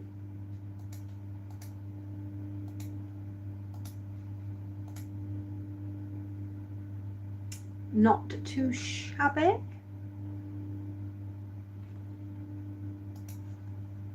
Okay, backing up, back up, back up. Oh, hi. Hey. Yes, he's gonna be a cat with a sore butt if you choose those wires much longer, aren't you? Look at you. Butter wouldn't melt. You're so innocent. Look, he says I'm not going to show my face. You only live once. Well, according to the cats and cat law, it is 9. Oh, thank you. He's a kitten with attitude. He's 17 months old and he's the boss. Oh, I know you love me, you nugget. You're such a noodle brains. I know, but Mummy's trying to work. I've given you food today. Oh, now you're going to be annoying and cute. Yes, you are very cute. I love you, but will you stop chewing things you're not supposed to? I know. If I don't give him the information, the attention. The Count of Monte, yeah. The name's Monty. Monty Bonte. Right, we have successfully backed up. Awesome. We ended the month. Not bad. Not too shabby.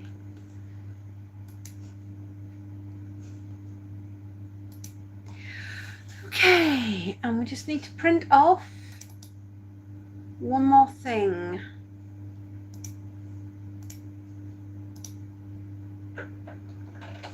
Haha, the printer has got you all.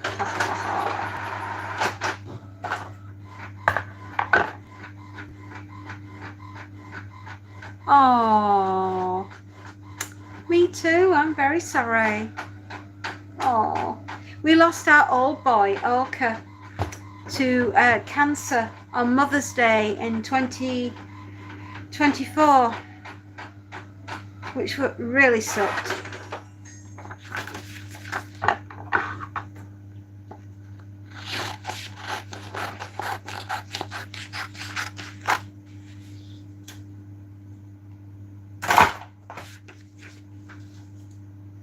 All right. Oh, it's awful, isn't it? I hate it when they have something like that and I can't help them, and the only thing I can do is put them down, and we were besides ourselves. It was the worst day that we've had in some time at Fairy Castle.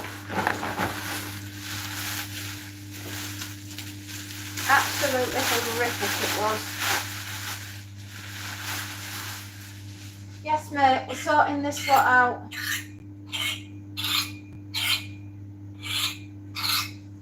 Okay, that up in here right now.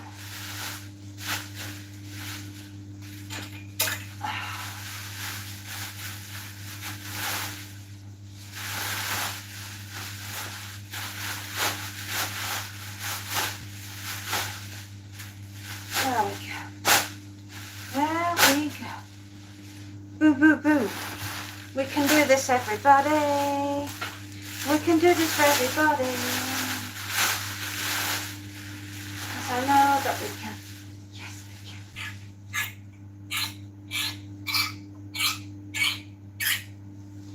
Ooh.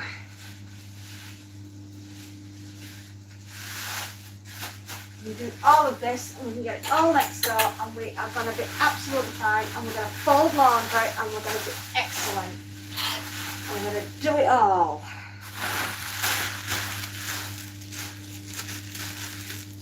Oh.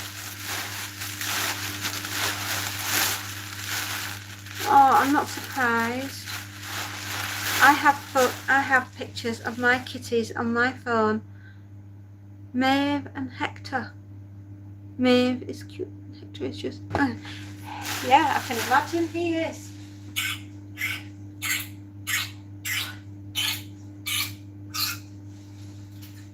There are a handful of cats. Cats are chaotic and they are so lovely.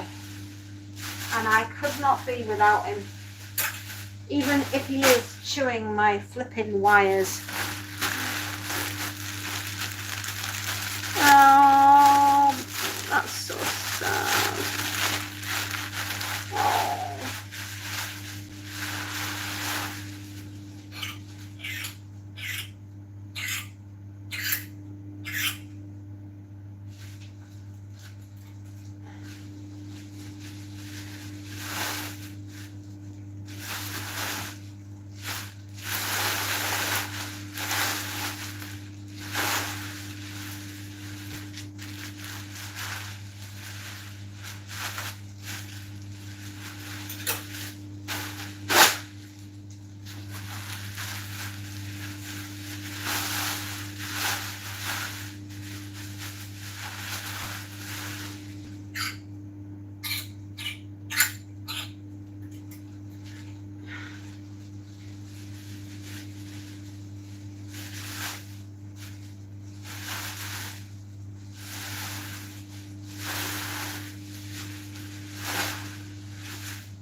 What happened, darling? What happened?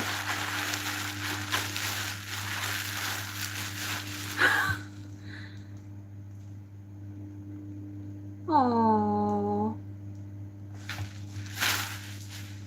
I don't know what happened there. Did I miss something?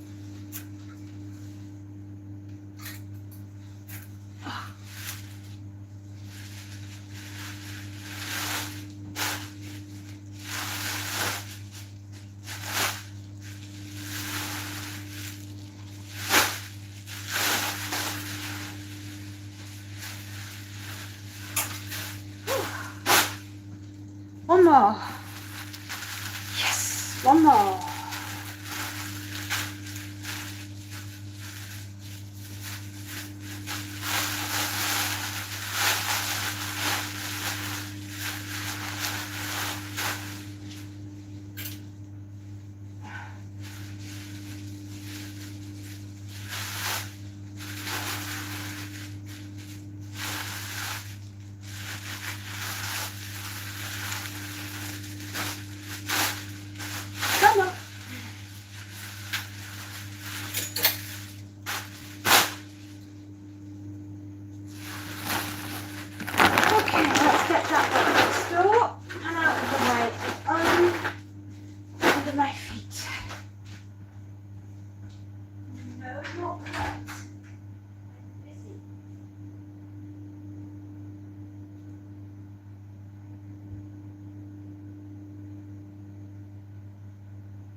I was setting up stands next door, and without them I can't hang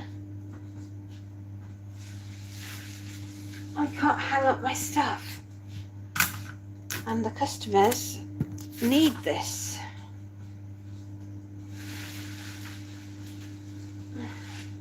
Very important that I get the right information to where, my darlings, it needs to be. And 2 at a time because there's so many.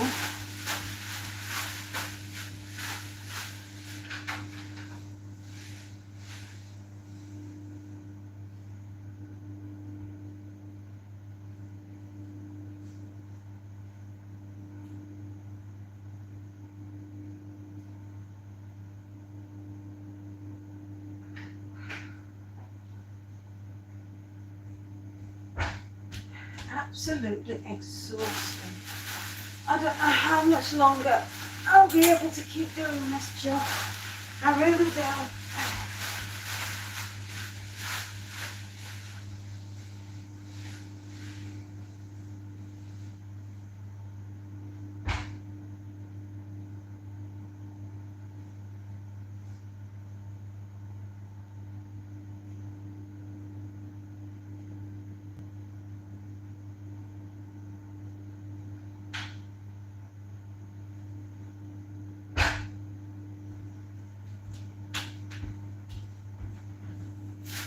Oh, goodness me. Yes, we've done it.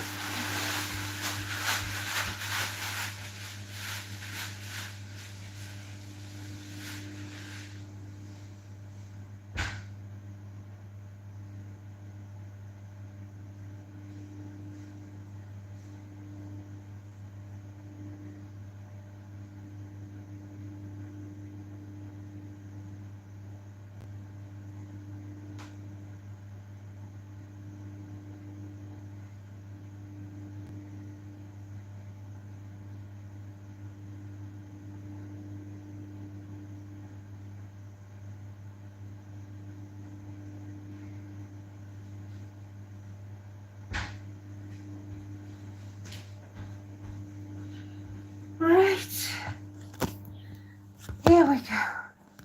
Ready, almost, to do in here. We have a lot. We have a lot to do. Alright, let's leave that there. Let's leave this here. Let's mark this lot and have no fear.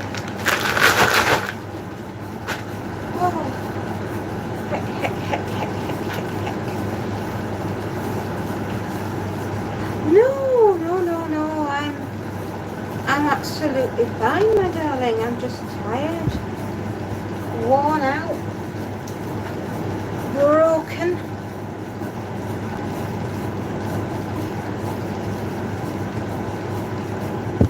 Put me on what, my lovely?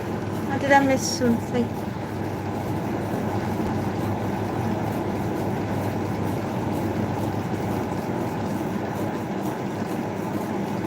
Oh, if you want to, my darling. Absolutely, that's very kind of you. Oh, thank you. I'm okay.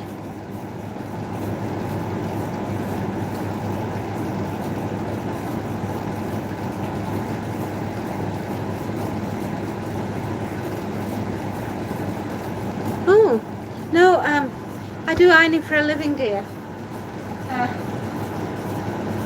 I'm just tired. It's been a long day. It has. Super long day. Gracious. I don't know where I find the energy sometimes to do what I do. But I do it. And I do it with style. Even if I am tired.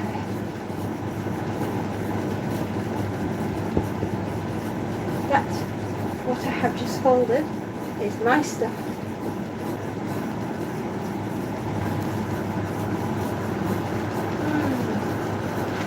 Long day today. Definitely. Right, I shove mine there and I wriggle around. I am pretty sure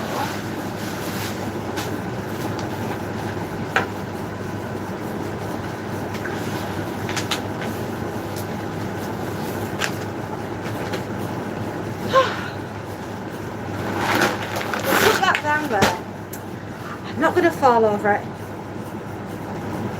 What? Who don't want to what? Have I missed something? I'm terribly sorry. I'm just my usual self. I am flying from one thing to the next to the next. And if I miss something, I think my dryer's trying to tell me I'm getting a little bit warm in here.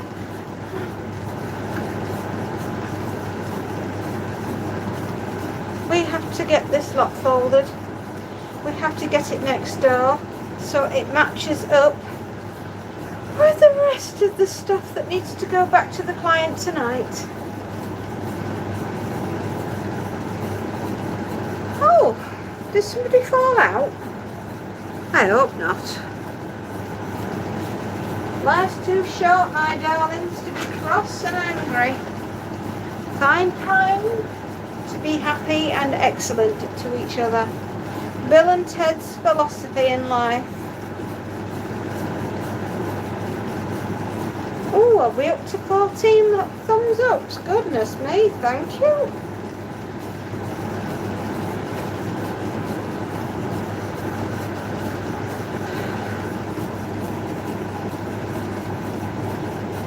Oh, did we have some people on that I didn't notice? I'm so sorry if I missed you. Didn't mean to.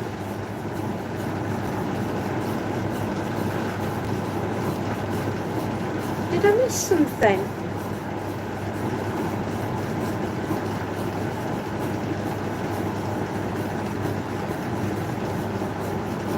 Pillowcases. Are you excited? Oh, gosh, I'll bet you are.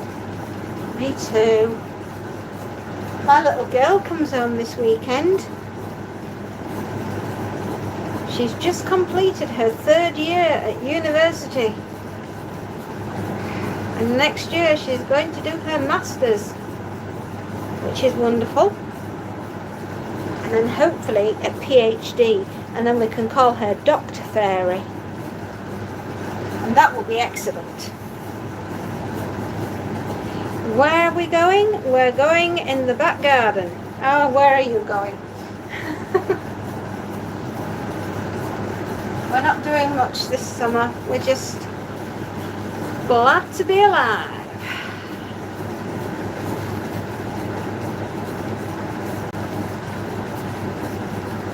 Probably wander down the end of the street to see how far it is.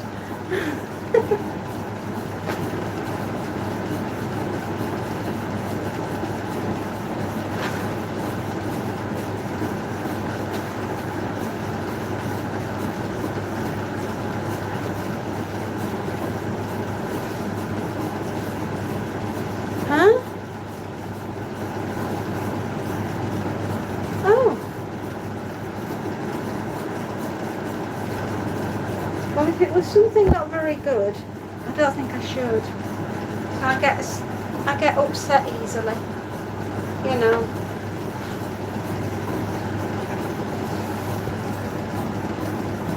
Here we are.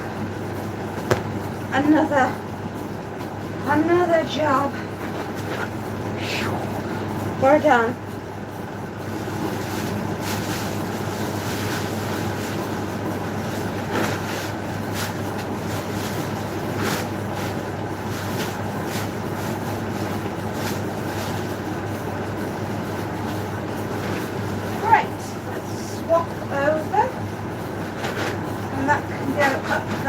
This can come with me.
back. I'm back. I'm back. I'm back.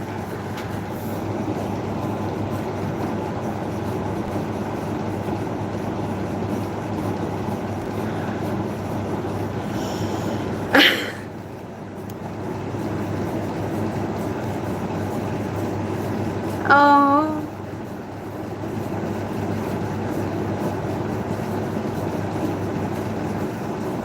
Oh, thank you. Oh.